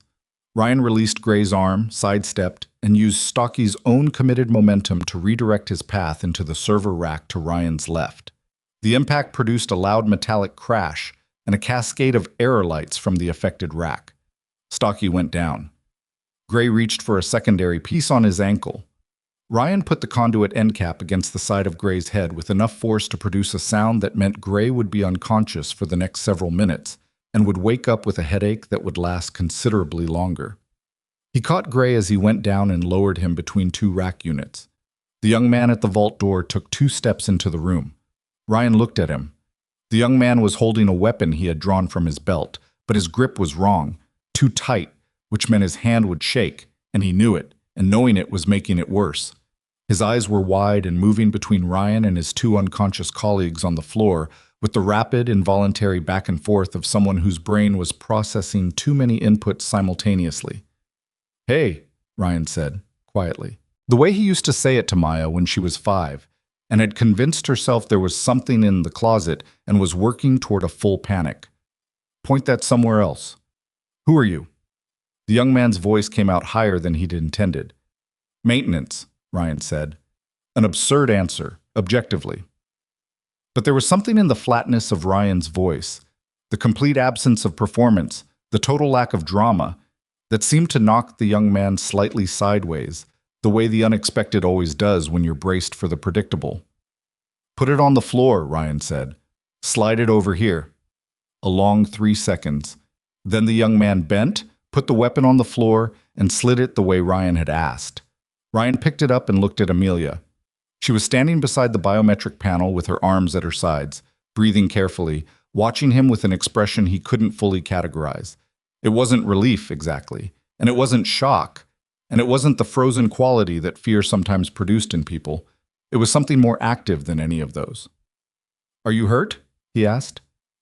"No," she said. "You?" He checked himself. A fast, automatic inventory. His left elbow had caught the edge of a rack during the redirect of Stocky and would be bruised by morning, but nothing structural. "No." "Okay." She exhaled through her nose. "Okay. There's a network tap on the 3rd Sentinel rack." "I know. I already photographed it." She looked at him for a moment. "Of course you did." Oh. They moved the young man, whose name, he offered without being asked, was Connor, which was not information Ryan needed, but which Amelia accepted with a nod, as if it mattered, and maybe it did, to the corridor outside the vault, and secured him to a pipe fitting on the wall with the zip ties from his belt. He wasn't injured. He was scared and deflated in the way people become when the situation they thought they understood turns out to have been built on wrong assumptions. "Who is Marcus Holden to you?" Amelia asked him, while Ryan worked on the restraints. Connor looked at the floor. "He hired our firm 18 months ago, just surveillance work at first, monitoring communications, standard corporate intelligence stuff." He paused. "Tonight was different." "Tonight was the first time it was something else," Amelia said. It wasn't a question. Connor didn't answer, which was an answer. Ryan finished the restraints and stood. "The other 2 are going to be out for a while," he said to Amelia, keeping his voice level. "But Holden is going to know something went wrong soon, if he doesn't already. The man on the 40th stairwell hasn't checked in, and Gray hasn't reported in since before midnight." Amelia looked at her watch. It was 12:14. "He'll run," she said. "Probably not yet. He'll try to salvage first." Ryan was thinking about what he knew about Marcus Holden from the building. Not personal knowledge, just the knowledge that came from 4 years of being invisible in a space someone else occupied. Holden came to the building twice a week, Tuesdays and Thursdays, in a car service that dropped him at the parking structure entrance on the east side. He used the executive elevator exclusively. He had a standing reservation for the 43rd floor boardroom on Thursday evenings, which the cleaning crew always had to clear up after by 9. Coffee service, printed documents, the particular debris of long meetings. He was a man who conducted his business in person, in controlled environments, and who had spent 26 months maintaining the appearance of ordinary executive behavior while systematically hollowing out the company beneath it. "He'll come here," Ryan said. Amelia looked up. "To the vault. To destroy the evidence. The tap, the server logs, everything on the Sentinel nodes." He looked toward the vault door, which was still open. If Holden built the financial architecture that funded this, the servers in that room are the most complete record of it. He knows that. Amelia was quiet for a moment. He knows the building. Yes. And he'll have a way in that doesn't require the main elevator. He'll have a key to the west stairwell, Ryan said. Same key I'm holding. She looked at the key in Ryan's hand, then at Ryan, and something shifted in her expression. Not for the first time tonight, he realized. She kept revising something when she looked at him, some internal estimate that his actions kept exceeding. He understood the revision. He'd looked unremarkable for 4 years by design, and unremarkable was difficult to reconcile with what he'd spent the last hour doing in her building. We need a way to record what happens when he gets here, she said. Ryan thought about the phone he'd taken from the 40th floor stairwell. Full charge. Camera functional without a fingerprint. Audio recording accessible from the lock screen. He held it up. Amelia almost smiled. It wasn't a full smile. The situation didn't allow for full smiles. But it was the expression of someone who has adjusted their expectations and found the new version of reality slightly better than feared. One more thing, Ryan said. What? When Holden gets here, let him talk. Don't challenge him. Don't accuse him directly. Just let him say what he came to say. He paused. People who believe they've won tend to narrate it. She absorbed this. You've seen that before. Enough times. She looked at him for a moment. Who are you? Actually. The question sat in the cold corridor between them. Ryan thought about the Casio on his wrist, the tape his daughter had put on the cracked bezel, the way Maya had narrated the entire walk to the bus stop this morning, like she was announcing a parade. Ryan Carter, he said. I fix things. Nights. Amelia looked at him steadily. That's not a full answer. No, he agreed. It's not. She accepted this without pressing it, which told him something about her that he filed away without attaching a label to. They moved back into the vault. Ryan positioned himself at the far end of the server room, behind the last rack, in the shadow beyond the reach of the blue LED status lights. Amelia stood near the front, beside the biometric panel, visible from the door, exactly where someone would expect to find her if they arrived believing they were still in control of the evening. The vault door remained open. The corridor outside was silent. Ryan held the phone, audio recording active, and waited with the particular quality of stillness that he had spent 12 years developing. Not patience, exactly, which implied a kind of passive endurance.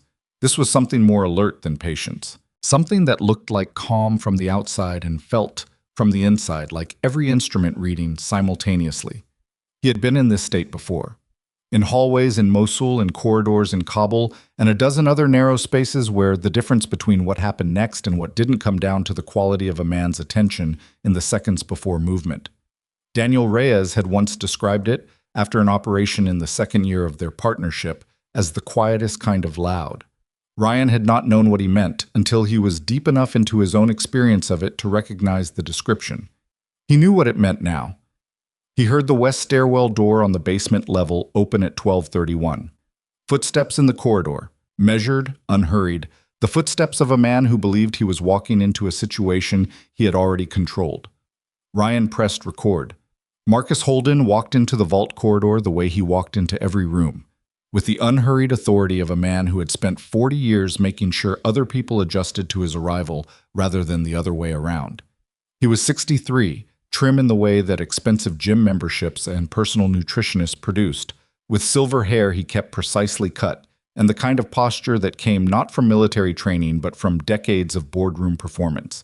He wore a charcoal overcoat over a dress shirt open at the collar. He had come from somewhere, or been on his way somewhere, and had redirected. His shoes were leather, and they clicked on the basement corridor floor with a clean, deliberate rhythm. He was alone. That surprised Ryan, positioned behind the last server rack with the phone recording and every sense calibrated to the corridor. He had expected Holden to bring someone, a personal security man, at minimum, the kind of quiet, large presence that men of Holden's position and income typically kept nearby when they anticipated complications. But Holden had come alone, which meant one of two things. Either he was supremely confident that the situation was already resolved in his favor, or he was the kind of man who didn't trust anyone else with the specific task of destroying evidence that could put him in federal prison. Probably both, Ryan decided. Holden stopped in the vault doorway and looked at Amelia. The pause lasted 4 seconds. Ryan counted them. Amelia. Holden's voice was warm in the way that certain voices are trained to be warm. A professional quality, practiced over decades, that sounded like genuine feeling if you hadn't spent enough time around it to recognize the mechanism. I'm glad you're all right. This wasn't supposed to go this far. Amelia was standing near the biometric panel, exactly where Ryan had positioned her, and she was doing the thing Ryan had asked. She was letting Holden talk. She said nothing for a moment, which forced Holden to continue filling the space. "Where are Gray's people?" he asked. "Indisposed," she said. A flicker of something across Holden's face. Not alarm, more like mild recalculation. "The maintenance man." It wasn't a question. He already knew. Ryan filed that away. "Gray told you," Amelia said. Gray reported in at 12:20, briefly. Holden moved into the vault, hands relaxed at his sides, his eyes doing the same kind of systematic inventory that Amelia's had done when she'd entered. Along the walls, the racks, the far end of the room. Ryan kept completely still. He said there was a complication, a building employee who had apparently decided to involve himself. Holden paused at the third rack from the back, looked at the sentinel nodes without touching them. "Unusual." "Very," Amelia agreed. "I have to ask, is he still in the building?" "I don't know where he is," Amelia said. This was technically accurate, and Ryan appreciated her precision. Holden seemed to accept it. He turned from the rack and looked at her with the full, considered attention he used in board meetings when he wanted to signal that he was taking a matter seriously. "I want you to understand something, Amelia. None of this was personal. $47 million and a kidnapping," she said, "but not personal. Your father and I built this company together, 30 years. He said it without defensiveness, the tone of a man presenting context he genuinely believed was relevant. That relationships in this industry require certain accommodations that can't always be documented in conventional ways. He wasn't naive about that." "Don't," Amelia said. Her voice stayed level, but something hardened underneath it. "Don't use my father's name to explain what you've been doing." Holden studied her. "What I've been doing," he said, "is managing relationships that your father cultivated for 3 decades. The buyers for Project Sentinel's control architecture are not random actors. They are sovereign entities with whom Blackstone has maintained strategic partnerships since before you joined the company's board. The financial arrangements are unconventional, yes, but the alternative was losing those relationships entirely when Bernard died, because those relationships were personal to him and they needed to be renewed." He paused. "I was protecting the company's future by stealing from it, by restructuring how certain value flows were recorded." He said this with the flat, technical precision of someone who had rehearsed the distinction many times. The disbursements were real expenditures for real services. The documentation was adjusted. Ryan, in the shadow of the last rack, kept the phone steady and thought, "Keep going, keep explaining. You've been keeping this inside a sealed room in your own head for 2.5 years, and now you're in a basement with the one person you need to convince, and you're not going to be able to stop yourself." He had seen it before, not in boardrooms, in other kinds of rooms, with other kinds of men. But the mechanism was the same. The compressed pressure of a long-held secret meeting, the rare opportunity to finally be heard, even if the audience was adversarial. Especially if the audience was adversarial. The defense agencies that contracted Sentinel never intended it to remain solely under government oversight, Holden continued. That was understood at the highest levels of the original agreement. Bernard knew that. The project was always going to require private sector management of its operational phase. The government needed the capability without the accountability. That's not unusual in this industry. That's standard. "The man you had killed wasn't standard," Amelia said. Holden stopped. The shift was subtle, set a fractional stillness, a quality of attention that suddenly sharpened. "What man?" "The one who found the tap on the Sentinel rack 8 months before I did." She watched him carefully. "The one who was going to bring it to the Inspector General's office." Behind the rack, Ryan's jaw tightened. He had not told Amelia about Daniel Reyes. He had not had the opportunity, and he hadn't known whether Amelia had any knowledge of the connection. But she had clearly been doing her own accounting during the time she'd been standing at the biometric panel, working backward through everything Gray had told her on the 41st floor, and she had arrived at a conclusion that was accurate in its broad shape, even if she didn't have the specific name yet. Holden was quiet for a long moment. That situation, he said finally, was managed by Gray's organization independently. I was informed after the fact. But you were informed. He didn't answer. His name, Amelia said, was Daniel Reyes.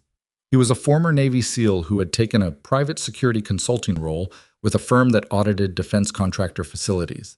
He came to this building 7 months ago on a routine infrastructure review. He found the tap. He documented it. She paused. And then someone ensured he couldn't deliver that documentation to anyone. Ryan had not known this part. He had known Daniel was dead, had been told it was a car accident on the 290, icy conditions, single vehicle collision, the kind of thing that happened in Chicago winters with a frequency that made it easy to accept. He had gone to the funeral. He had sat in the back row of a church in Pilsen because he hadn't trusted himself to be closer to Daniel's wife and kids without breaking apart in a way that would have required him to explain things he hadn't been ready to explain. He had not known Daniel had been in this building. He had not known Daniel had found anything. He kept the phone steady with a deliberate act of will that cost him something he didn't have a name for. I don't know where you're getting this, Holden said. His voice had changed. Not dramatically, but the warmth was gone, replaced by something more careful. Gray told me more than he intended to, Amelia said, and I've had the last hour to put it together. Holden looked at her for a long moment. Then he looked at the server room around them, the racks, the cables, the vault door standing open, the corridor visible beyond it, and Ryan saw him reassessing, not panicking, reassessing with the methodical, experienced intelligence of a man who had been navigating complicated situations for 40 years and who was now calculating what options remained. There's no version of tonight, Holden said quietly, where you walk out of this building and this conversation happened. Because you'll stop me. Because the people who contracted Sentinel's operational phase are not people who accept exposure. They don't negotiate. They don't accommodate legal process. They simply address problems. He said it was something that was almost regret, not for what he was implying, but for the necessity of implying it. I've spent 26 months managing their expectations about timelines and security. Tonight was supposed to resolve the outstanding vulnerabilities. I came here to finish that. He moved toward the Sentinel rack. I'd like you to step away from the panel. I'm not going to do that, Amelia said. Amelia, my father trusted you, she said, for 30 years. He brought you into this company when it was 3 people in a leased office, and he treated you like family. I treated you like family. Her voice stayed controlled, but something in it had shifted. Not broken, but admitting a weight it had been carrying all night. And you spent the 2 years since he died dismantling everything he built, using his name to justify it, and having people killed when they got close. Holden stopped moving toward the rack. So no, she said. I'm not stepping away from the panel. He looked at her, and for a moment something crossed his face that Ryan, watching from the far end of the room, couldn't fully categorize. It wasn't guilt, and it wasn't remorse, and it wasn't the particular blankness of a person with no conscience. It was something more complicated and less forgivable than any of those, which was the expression of a man who understood exactly what he had done and had simply decided at some point in the past 26 months that his reasons were sufficient. Then he reached into his overcoat pocket, and Ryan was already moving. The distance from the back of the last server rack to Holden's position near the third rack was approximately 22 feet. Ryan covered it in the time it took Holden to close his hand around what was in his pocket, which turned out not to be a weapon. It was a device. Small, rectangular, matte black, with a single red button protected by a flip-top safety cover. Ryan recognized it by function before he fully identified it by form. It was a transmitter, the kind used to trigger remotely detonated systems. And the thing it was connected to was in the room with them, because Holden had come prepared for exactly the scenario in which his operation had failed and the evidence inside the vault needed to disappear. Ryan's left hand closed around Holden's wrist before the safety cover was fully open. His right hand went for the device. Holden was not a physically imposing man, and he was 63 years old, but he was also not stupid. He pulled back and turned his body to protect the device, using his bulk and the angle to keep Ryan from getting a clean grip on it. They struggled in the narrow aisle between server racks for approximately 6 seconds, which is a long time in close quarters physical contact. Ryan took an elbow to the side of the face that made his vision strobe. Holden took a knee to his thigh that buckled his leg and dropped him against the rack. The server rack took the impact with a crash of metal and a cascade of equipment alerts, blue status lights blinking red across 3 panels. Ryan got the device. He stepped back, putting 2 feet between himself and Holden, who was leaning against the rack with his hand pressed to his thigh and breathing hard. The safety cover on the transmitter was halfway open. Ryan snapped it closed and put the device in his pocket. Holden straightened slowly. He looked at Ryan with the particular assessing attention of someone encountering something that doesn't fit their model of the situation. "You're him," he said. Ryan said nothing. "Reyes's partner, Carter." Holden's breathing was steadying. "We looked into you when we found out Reyes had been in contact with his former unit in the months before he died. You were listed as separated, civilian employment, low profile." A pause. "We decided you weren't a threat." Ryan looked at him.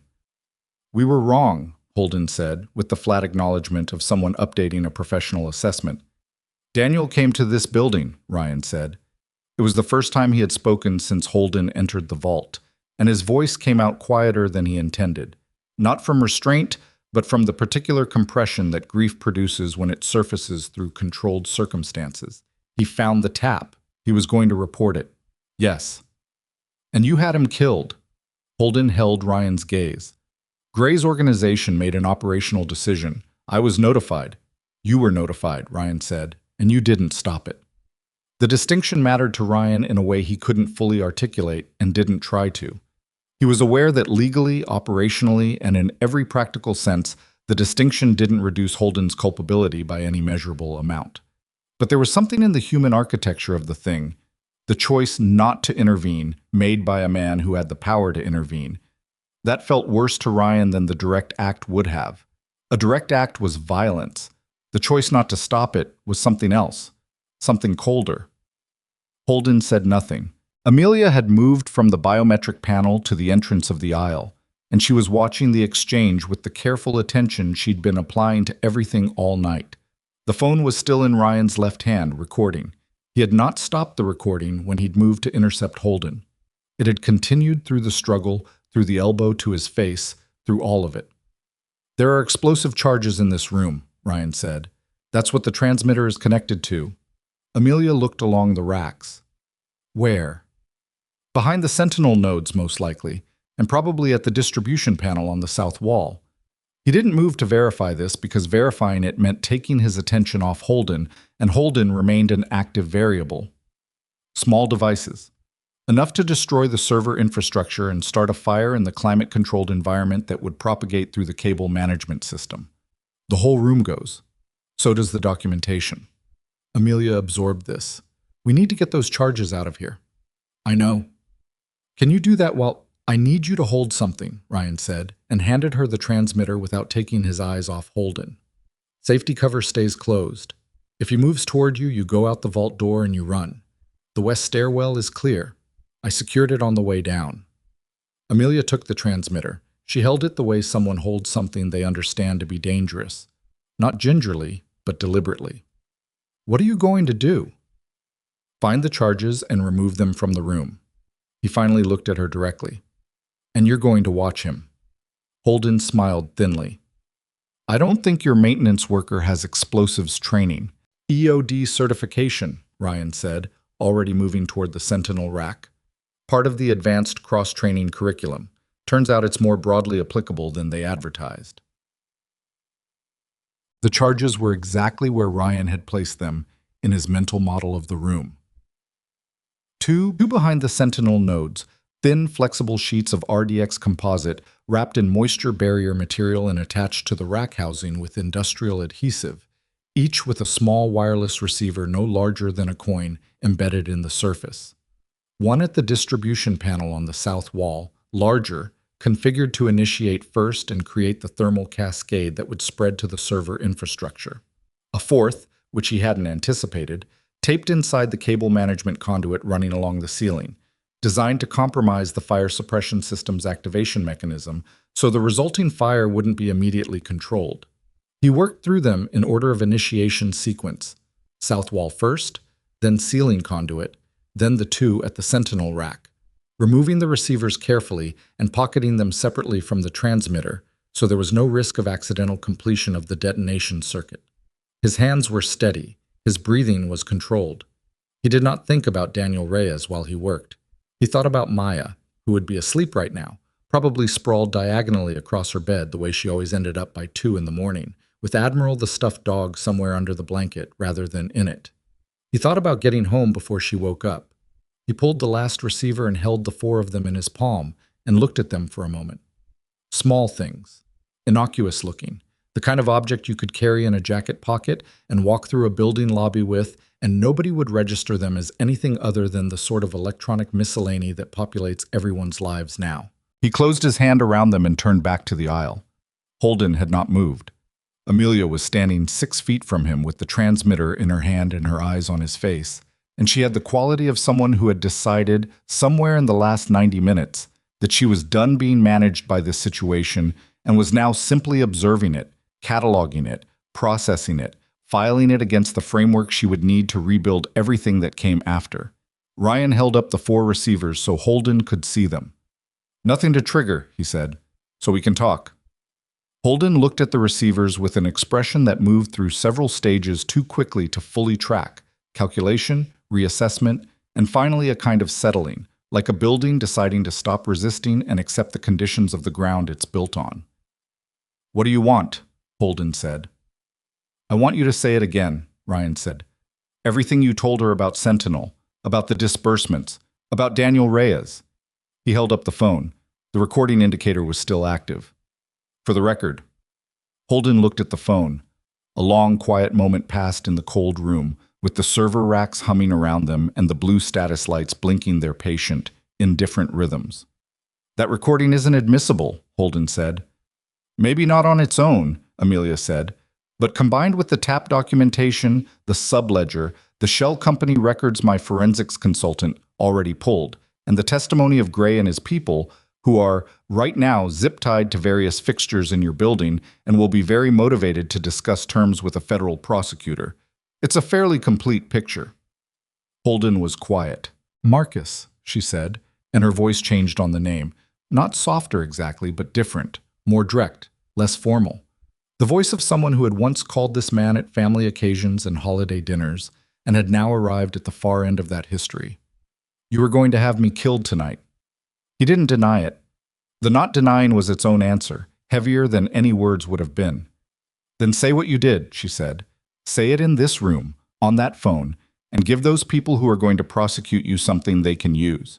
Because the other option, the one where you protect the people who contracted Sentinel and they leave you to take everything alone, that's not a good option for you, and I think you know that." Another long silence. The building breathed around them. The mechanical hum of systems continuing their autonomous functions, regardless of what the humans inside were doing, because buildings don't pause for crises. "The Sentinel control architecture," Holden said slowly, "was diverted from its contracted specifications in month 7 of the development phase." Ryan let out a breath he hadn't been aware of holding. Holden talked for 11 minutes. He talked about the shell companies and the routing structures and the names of the sovereign buyers and the specific disbursement dates and the mechanism by which Gray's organization had been retained.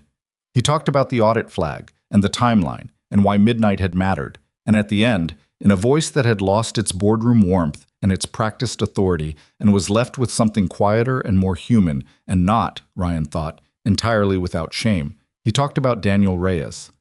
About being told there was a contractor who had accessed the vault and documented the tap. About the call from Gray 2 days later telling him the situation had been resolved. About not asking what that meant. "I didn't ask," Holden said, "because I didn't want to know."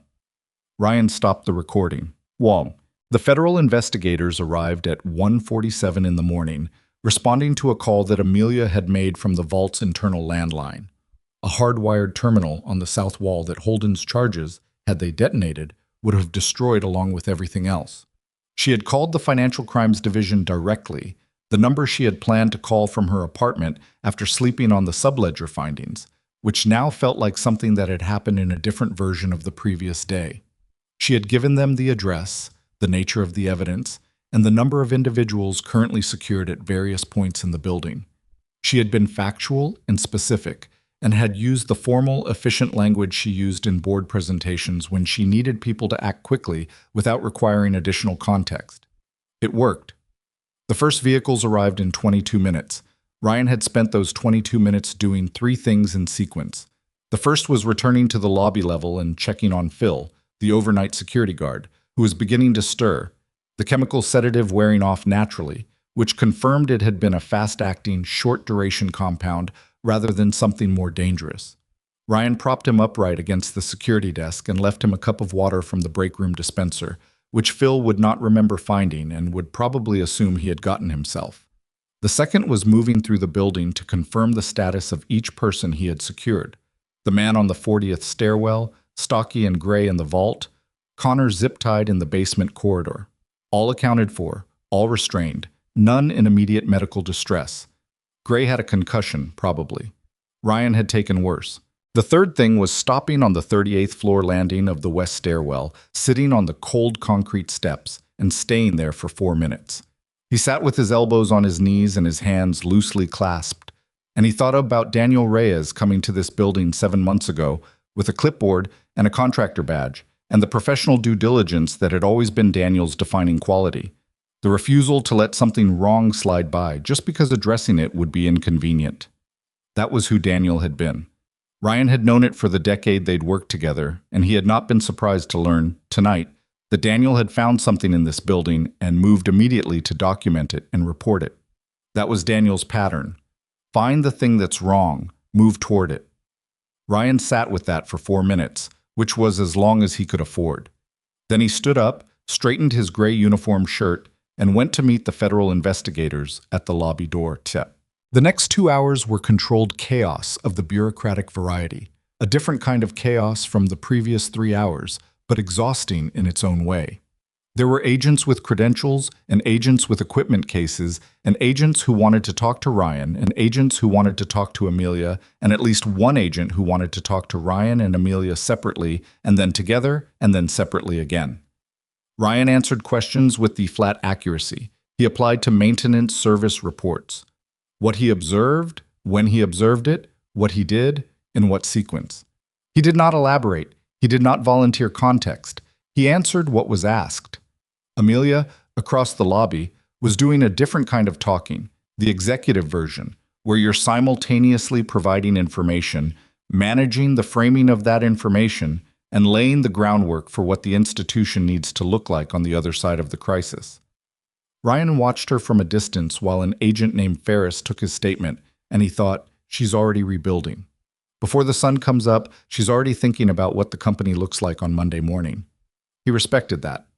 It was its own kind of toughness, different from his, but not lesser.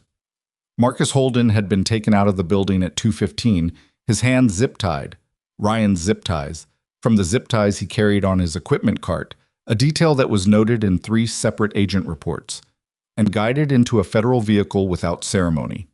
He had not looked at Ryan as he passed through the lobby. He had not looked at Amelia either. He had looked straight ahead, at something that wasn't there, with the expression of a man taking inventory of a very long road that had just ended at a wall. Gray and his people followed at intervals, each in separate vehicles, because federal investigators who'd been doing this long enough knew that people who worked together shouldn't be given the ride to custody to compare stories. By 4:10 in the morning, the building was quiet again. A different quiet from the earlier quiet, the kind that follows activity rather than precedes it. The agents were still processing the vault, documenting the evidence, logging the tap, and the server data, and the charge remnants and the 4 small receivers Ryan had placed in an evidence bag with the methodical attention of someone who understood chain of custody from a professional context he didn't bother explaining. Phil had been examined by an EMT, pronounced alert and physically unharmed, and was now sitting behind his security desk with a second cup of water and a look of profound disorientation that Ryan recognized as the expression of someone trying to reconcile what they'd been told happened while they were unconscious with the ordinary lobby they were currently sitting in. "You all right?" Ryan asked, stopping at the desk. Phil looked up at him. "Carter, What the hell? Yeah, Ryan said. The federal people said, they said there was. Phil gestured broadly at the building around them. All of this. There was, Ryan agreed. And you? I fixed what I could, Ryan said. Phil stared at him for a moment. Then he shook his head slowly and looked back at his desk and picked up his water cup and didn't say anything else, which Ryan appreciated. I was collecting his equipment cart from the 39th floor. The last task, the closing out of the shift, because the equipment still needed to go back to the basement locker room and the spiral notebook still needed its service entries for the night, regardless of what else the night had contained, when he heard footsteps in the corridor behind him. Amelia was carrying her laptop bag and her coat, which someone had apparently retrieved from the 43rd floor for her, and she looked like a person who had been awake for 22 hours and had spent 4 of them in an active crisis and was now running on the particular fuel that comes after the adrenaline is gone and the caffeine hasn't arrived yet. Her hair, which had been precisely arranged at the beginning of the evening, was less so now. One sleeve of her blazer was slightly wrinkled where Connor had grabbed her arm on the 41st floor when Gray had said to move. She stopped when she saw him with the cart. You're restocking, she said. Returning equipment, he said. Cart lives in the basement. She looked at the cart, at the spiral notebook sticking out of his chest pocket, at the equipment belt with its utility knife and flashlight and building master keys. She looked at all of it for a moment with an expression Ryan couldn't read until she said, quietly, How long were you going to keep doing this? The job? The hiding. He thought about that. He picked up the handle of the equipment cart and started moving it toward the freight elevator. After a moment, Amelia fell into step beside him, which he hadn't expected but didn't question. I wasn't hiding from anything, he said. Okay. I was building something for Maya, something that looked normal enough that she could grow up in it and believe it was real. Amelia was quiet for a beat. Is that different from hiding? He pressed the freight elevator call button and waited. The elevator responded. The freight car, which had been on the passenger elevator circuit Holden's people had jammed and had therefore remained functional all night, descended with its familiar cable creak. I don't know, he said. Maybe not. The elevator arrived. Ryan pushed the cart inside. Amelia followed, which surprised him again. They descended in silence. The building moved around them. The mechanical breathing of it, the hum of the servers on 27, the subtle structural sound of 43 floors of steel and glass continuing their unconcerned existence above the two of them in a freight elevator at 4:30 in the morning. His name was Daniel Reyes, Ryan said. He wasn't sure why he said it then, in that elevator, except that it felt like the right place. The ordinary utilitarian space that Daniel never would have seen, the part of the building invisible to executives, the part that Ryan knew and Daniel would have understood. We went through training together. He was better than me at most things. Faster reader. Better with languages. Worse cook. He paused. He had 2 kids. Amelia didn't say anything immediately. She let the words exist in the space without rushing to respond to them, which was the right thing to do, and Ryan noticed it. I know, she said finally. The investigators are going to open a full inquiry into his death tonight. What Holden said on that recording, it's enough to reclassify the accident investigation. Ryan looked at the elevator wall. I know. It won't bring him back. No, but his family will know it wasn't an accident, she said. And the people responsible will be accountable for it specifically, not just for the rest of it. She paused. That matters. It did matter. Ryan knew it mattered. It didn't resolve anything in the way that the word resolution implied a clean completion. It left the weight exactly where it had always been, in the chest, the stone he carried. But it changed the nature of the stone slightly, from incomprehensible to comprehensible, from random to deliberate. And deliberate, even when the deliberateness was evil, was something the mind could work with, could process, could eventually, maybe, learn to carry differently. The elevator reached the basement level and stopped. Ryan pushed the cart out and moved it toward the storage area without saying anything else. Amelia stood in the elevator doorway and watched him. I'm going to need a new chief of global security, she said. Someone who actually knows this building. Ryan parked the cart, checked the inventory against the service log, wrote his final entries in the spiral notebook.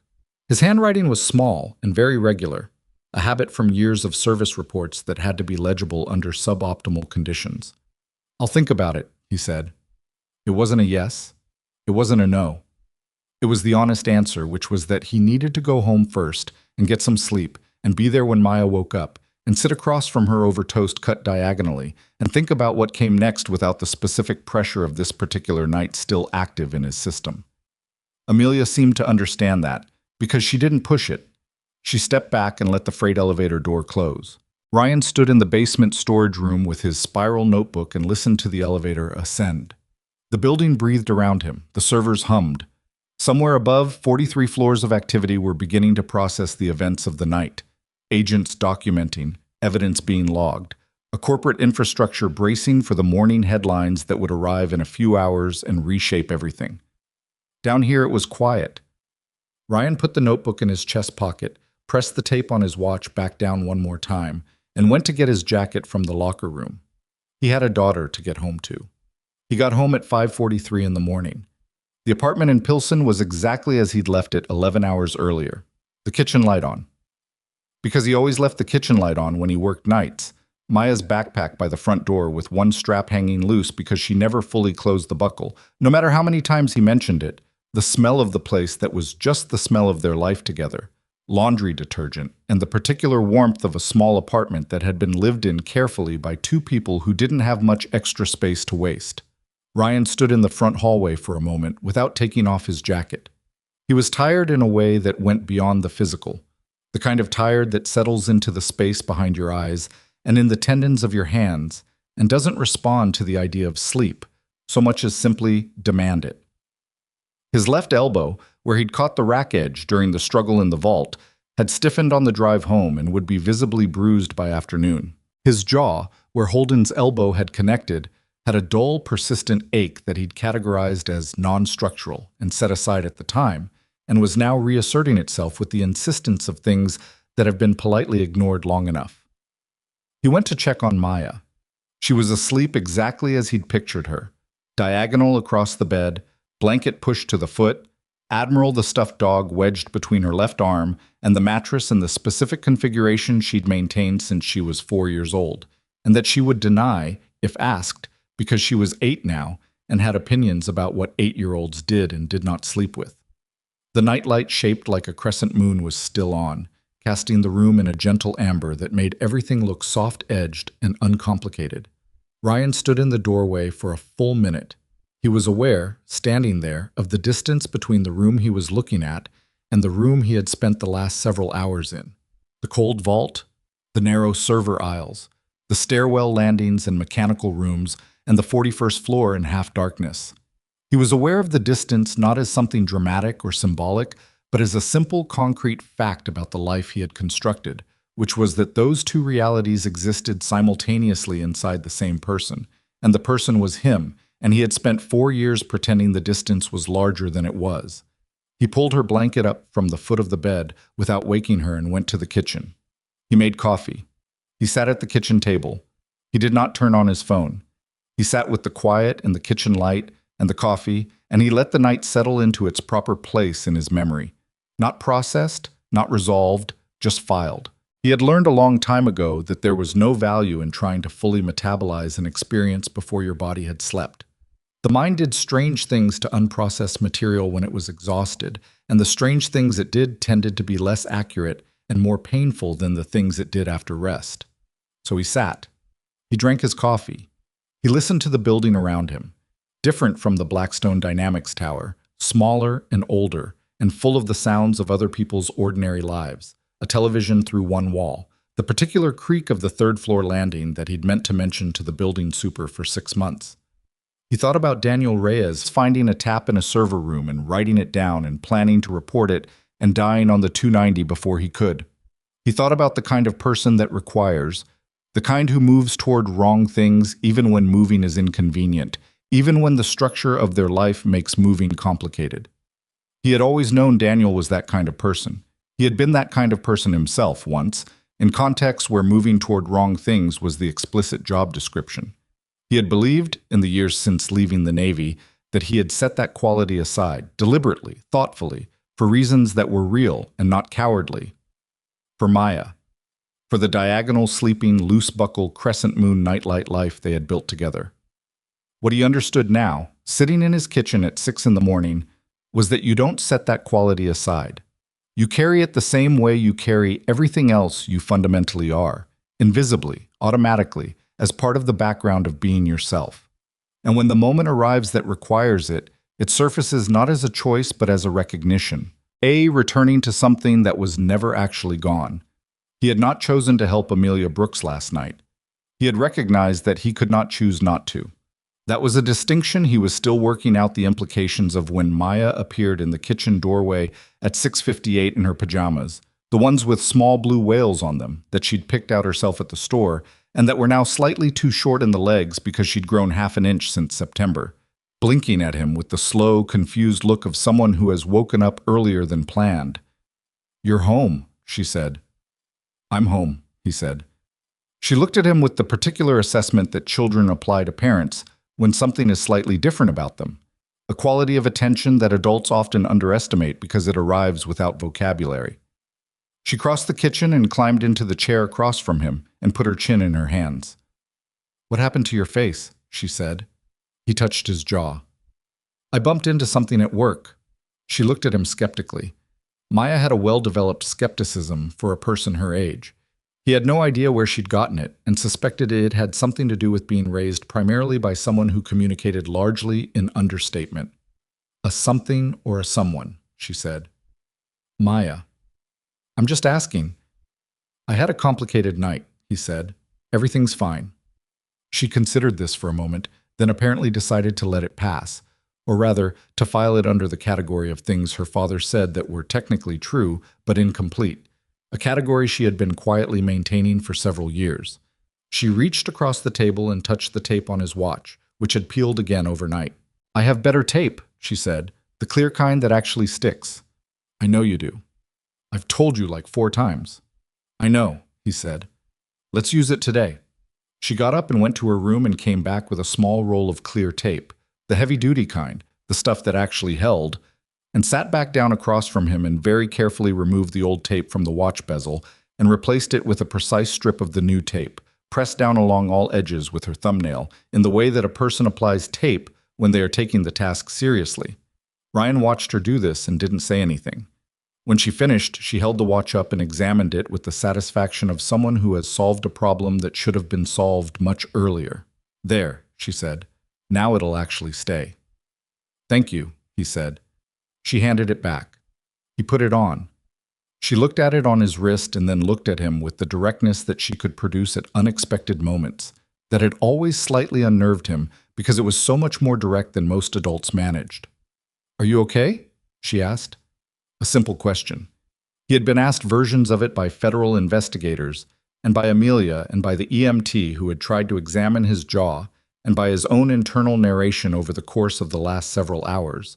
And all of those versions had been answerable with the factual accounting of his physical status and the operational resolution of the night's events. Maya's version wasn't asking about any of that. Maya's version was asking something narrower and more accurate and harder to answer quickly. "Getting there," he said. She nodded, as though this was a satisfactory answer, which it probably wasn't, but she was 8 and she had the wisdom to know that some things you accept at the pace they're offered. "Can we have the toast diagonal?" she said. "We always have it diagonal." "You forgot once. That was 2 years ago." "I remember it," she said solemnly, and he almost laughed. The first real, unguarded response his body had produced in about 7 hours. And he got up to make breakfast. The weeks that followed were not clean or simple, because nothing that happens at the scale of what happened inside Blackstone Dynamics Tower resolves cleanly or simply.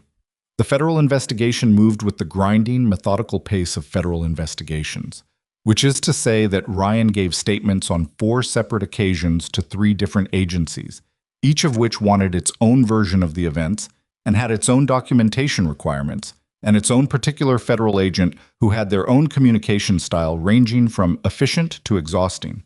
Marcus Holden was indicted on federal charges spanning financial fraud, conspiracy, obstruction of justice, and after the reclassification of Daniel Reyes's accident investigation, charges related to conspiracy to commit murder, which carried a weight that Ryan felt in a specific place in his chest every time he read about it in the news coverage that followed.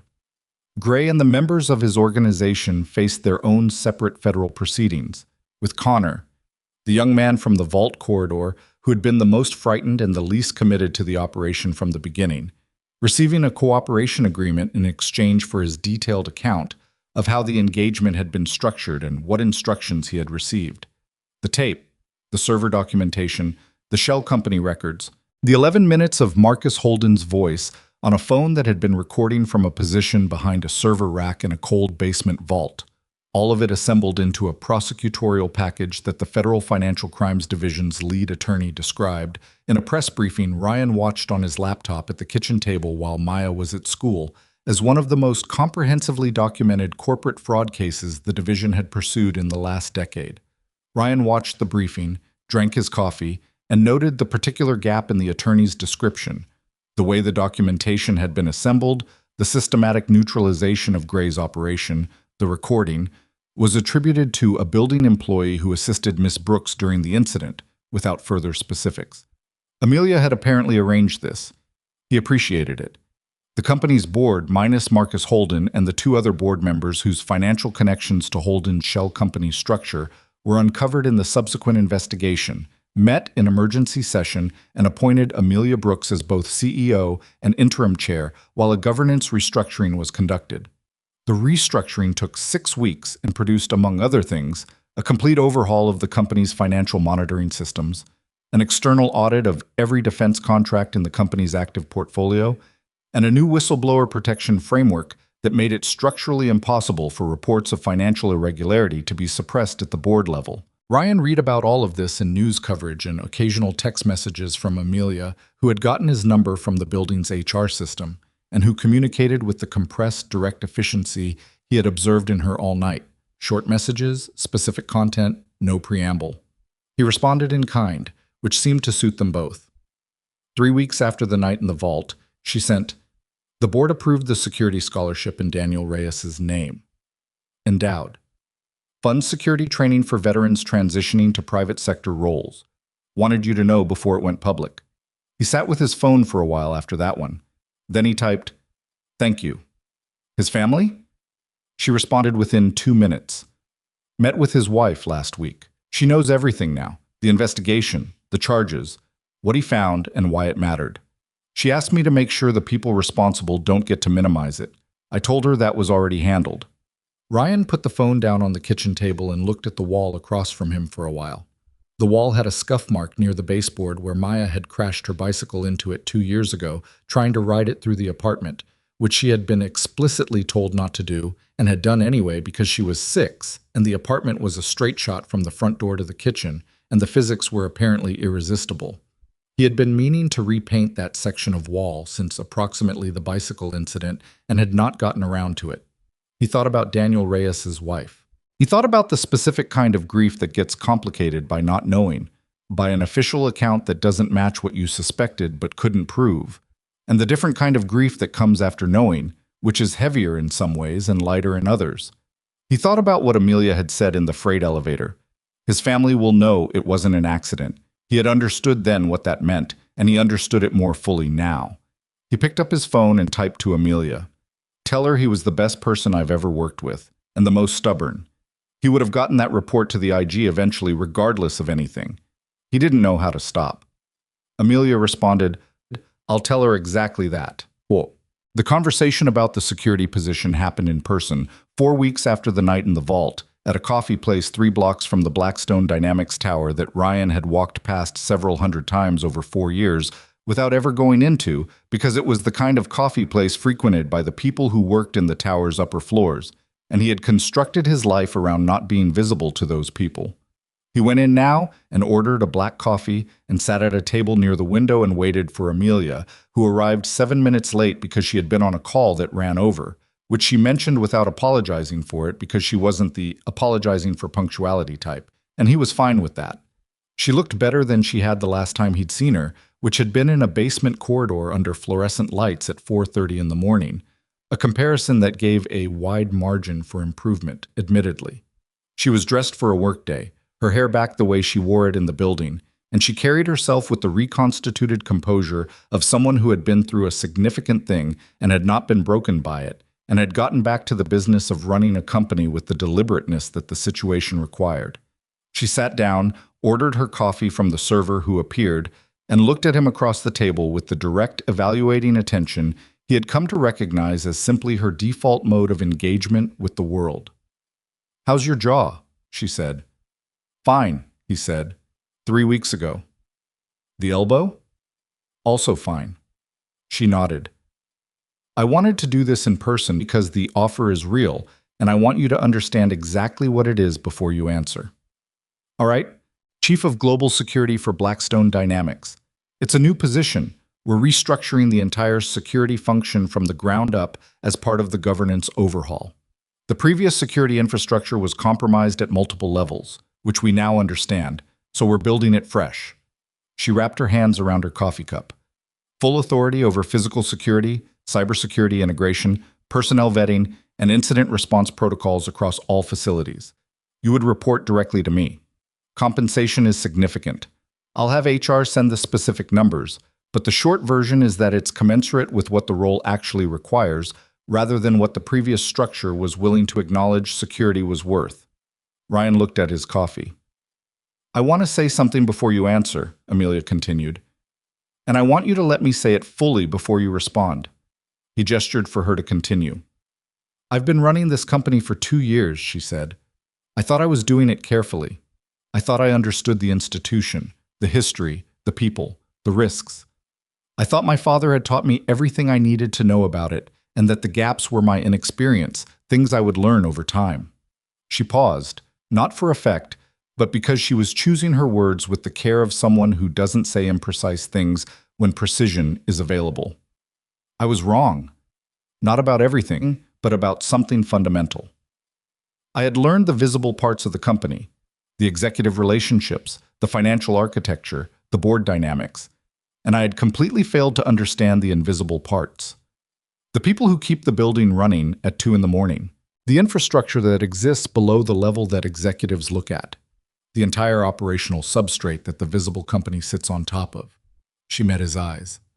"I didn't know your name. 4 years. I walked past you dozens of times, and I didn't know your name." Ryan didn't say anything. "That's not a small failure," she said. "That's a structural blindness, and it nearly cost me everything. Not because of what I knew or didn't know about Marcus Holden, but because I had built my understanding of this company on the assumption that the parts I couldn't see weren't the parts that mattered." She stopped. "They were the parts that mattered most. You were the part that mattered most, on the night that everything else failed." He thought about what to say to that, and found that the honest answer was simpler than most honest answers. "I was just the person who happened to be there," he said. "Daniel was there 7 months earlier. He mattered too. Nobody saw him either." Amelia absorbed this. "I know," she said quietly. "That's part of what I'm trying to fix." The coffee place moved around them. The ordinary morning traffic of people getting coffee before work, laptops open, phones out, the low ambient sound of a city doing its Tuesday routine with no awareness of the specific conversation happening at the window table. Ryan thought about the job. He thought about it seriously, which he had been doing in the background since the freight elevator at 4:30 in the morning. He thought about what it would mean structurally. The visibility, the exposure, the end of the anonymous life he had maintained for 4 years. I thought about what it would mean practically. The authority to build something from the ground up, to create the kind of security infrastructure that took the invisible seriously, that saw the substrate and not just the surface. He thought about Maya. "There are conditions," he said. "I know there are," she said. "Tell me." "The security function operates with full transparency to all departments, not just executive oversight. Every department head has access to incident reports, risk assessments, and security protocol changes. No more information being managed selectively at the top." He paused. "People should know what's being done to protect them and why." "Agreed," she said without hesitation. "The scholarship in Daniel's name funds at least 5 veterans per year. That's not a number that gets adjusted in a budget cycle without my sign-off." "Done." "The physical security staff, the overnight guards, the maintenance staff who have facility access, the people like Phil, they get meaningful security training, not just the compliance minimum, because those are the people in the building when everything else fails. They should know what to do." Amelia was watching him with an expression that had something in it he couldn't immediately categorize. Is that the full list? One more, he said.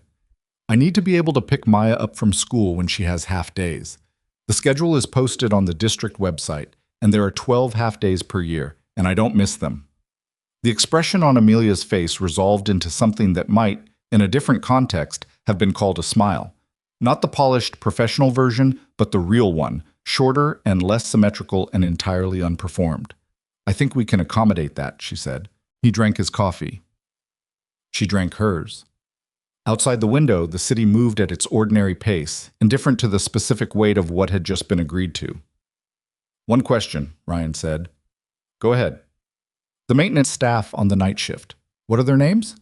She looked at him. The current team? 4 people cover the building overnight, rotating. They've been in the building for a combined total of about 11 years. He kept his voice even, neutral. I want to know if you know their names. Amelia was quiet for a moment. The question had landed exactly the way he'd intended it. Not as a challenge, but as a measurement. A baseline. The honest starting point for everything that came after. I don't, she said. That's where we start, he said. That's condition 1, really. Everything else I listed is downstream of that. She nodded slowly, with the look of someone receiving information they needed and had not known they needed. Tell me their names. So he did. He cleaned out his locker on a Thursday afternoon, which was a strange experience, the combination of the mundane physical act and the weight it carried, the way packing a locker is just packing a locker until it isn't. He'd accumulated more than he expected over 4 years. A second pair of work gloves, a spare roll of electrician's tape, 2 spiral notebooks he'd filled completely and never thrown away, a Cubs cap he'd borrowed from Phil during an outdoor repair job in the rain 2 summers ago and never returned. He put everything into a canvas tote bag. He left the Cubs cap on Phil's desk with a note that said simply, returned, overdue. Carter. Phil found him in the parking structure on the way out. HR told me, Phil said. He was wearing his usual cap, the one he'd had all along, apparently, and he had the expression of someone who is working out how to respond to unexpected information. Chief of Global Security, that's... He stopped. That's a real job. It is, Ryan said. Phil looked at him for a moment. You were always overqualified for this. I needed what this was, Ryan said, for a while. Phil seemed to understand that, in the way that people who've worked long overnight shifts understand the particular value of a context that makes no demands beyond the ones you've signed up for. He stuck out his hand and Ryan shook it. You're going to make sure the overnight staff gets treated better, Phil said. Right? That was always the thing. Nobody saw us down here. That's changing, Ryan said. Phil nodded. He looked like he wanted to say more and couldn't find the architecture for it, so he settled for nodding again and going back inside. Ryan watched him go, and then he walked to his car and drove to Maya's school. She was waiting on the front steps with her backpack, loose buckle, as always, and a painting she'd done in art class that she held in front of her the way important documents are carried, flat and carefully. Ryan pulled up, and she came down the steps and got in and showed him the painting immediately, before she'd even fully closed the car door. It was a city skyline, blocky, asymmetrical, the kind of skyline a child makes when they've seen a lot of downtown Chicago from car windows and have their own interpretation of which buildings matter and how tall they should be. In the foreground, very small, there were 2 figures, one tall, one short. That's us, she said, pointing to the figures. I made you bigger than you actually are so you could be next to the buildings. I appreciate that.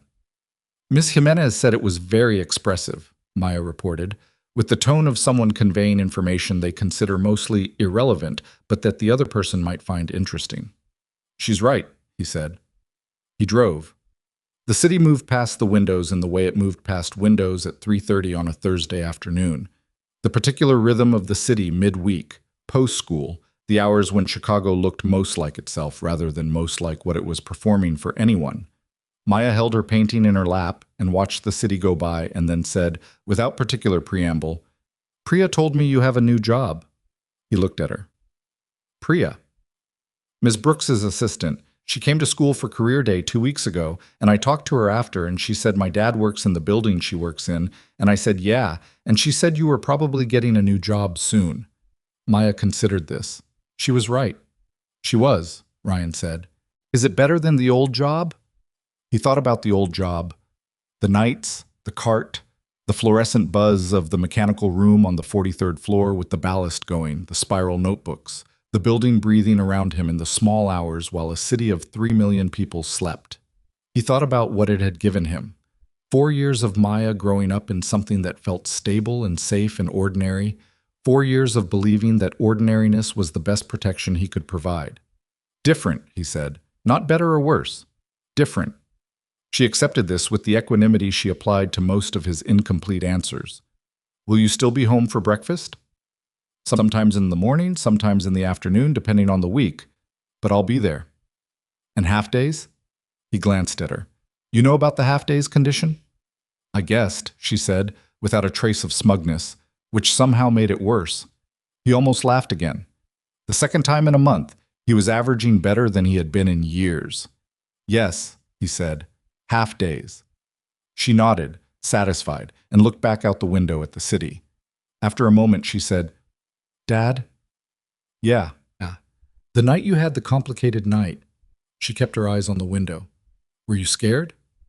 He thought about the stairwell landing and the muffled voices 4 floors above him and the 11 seconds of deciding. He thought about the vault corridor and the 4 receivers in his palm and the recording running on a borrowed phone. He thought about Daniel Reyes, who had stood in that same building with a clipboard and had moved toward the thing that was wrong because that was who he was. A little, he said, which was true, though scared was not exactly the right word, and he didn't have a better one available at the moment. That's okay, Maya said, with the authority of someone delivering an established fact. Miss Jimenez says being a little scared means you care about the right things. He thought about that. He looked at the city going past the windows, the buildings, the ordinary Thursday afternoon, the weight of what 4 years of invisible work had built and what it had cost and what had come after. Ms. Jimenez is right, he said. On the morning that Blackstone Dynamics officially reopened under its restructured leadership, a Thursday, 6 weeks after the night in the vault, with a small external ceremony that the press was invited to and that Ryan attended in a suit he'd bought for the occasion, and that felt approximately as natural as a suit always felt on him, which was to say, not very. Amelia stood at the building entrance and shook hands with every employee who came through the door. Not as a performance. There were cameras there because there are always cameras at these things. But the handshakes were not for the cameras, and anyone watching for more than 2 minutes could tell the difference.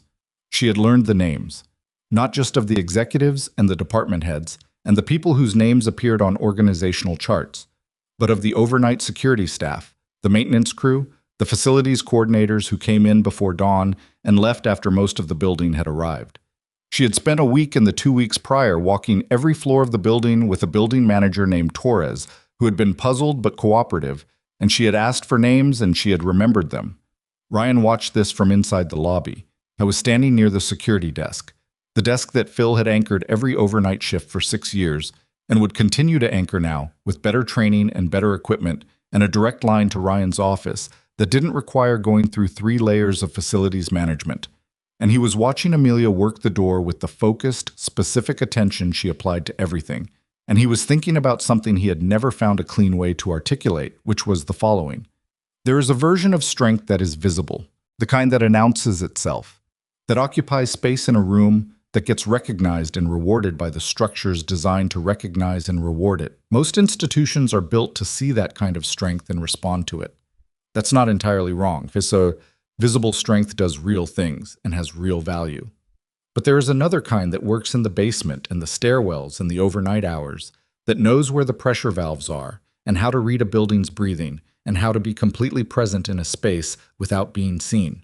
That kind doesn't announce itself. It doesn't require recognition to function. It keeps the whole apparatus running and absorbs the consequences when the apparatus fails and shows up the next night regardless. Ryan had spent 4 years believing that second kind of strength was the one he'd retreated into.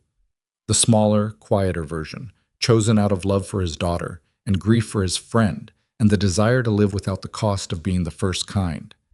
What he understood now was that there was no retreat. There was only which problems you were applying it to. He had just changed the problems. Phil appeared beside him with 2 coffees from the break room, which was a small act of generosity that Phil performed for people he liked, and that was not acknowledged with sentimentality because Phil was not a sentimental person. "New suit," Phil observed. "Noted," Ryan said. "It's all right. High praise." Phil handed him a coffee, and they stood together watching Amelia at the door. And Phil said, after a while, "She learned my name." "I know," Ryan said. "Didn't ask me to remind her, just knew it." Phil was quiet for a moment. "That's not a small thing." "No," Ryan said. "It's not."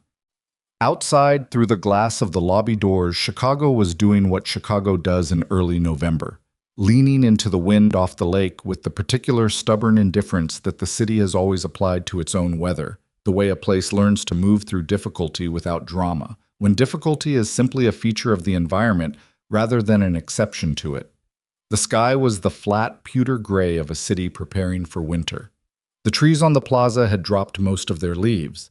The emergency vehicles from 6 weeks ago were a memory that lived only in Ryan's body and in the case files of 3 federal agencies. Amelia shook the last hand at the door. One of the maintenance crew, a man named Flores who had worked the morning shift for 3 years, and looked up and found Ryan across the lobby with the direct, precise attention she had never stopped applying since the night she'd first seen him in a corridor in emergency lighting and understood without words that he was there to help. She gave him a small nod. He lifted his coffee cup slightly in acknowledgement. Then she turned and walked into the building. Her building, rebuilt on a foundation that included now the people who'd been holding it up all along. And Ryan drank his coffee and watched the city outside and thought about Maya's painting, the 2 small figures in front of the blocky skyline, small against the buildings, but standing together and neither one of them hiding. He had spent 4 years making himself invisible because he believed that was the only way to keep the people he loved safe. What 4 years and 1 very long night had finally taught him was the thing he probably should have known from the beginning, the thing that Daniel Reyes had known without needing to learn it, that the most dangerous choice is not the one you make when you step into a fight. It's the one you make when you decide who you're willing to be seen as, and what that costs you, and whether the cost is worth paying. Ryan Carter had paid it. I was still paying it in the ways that mattered. The stone in his chest for Daniel, the ongoing work of raising a daughter who taped his watch and painted his likeness into city skylines, the daily negotiation between the man he'd been trained to be and the man he'd chosen to become. But he was paying it with his eyes open now. In a city of 3 million people, that turned out to be enough.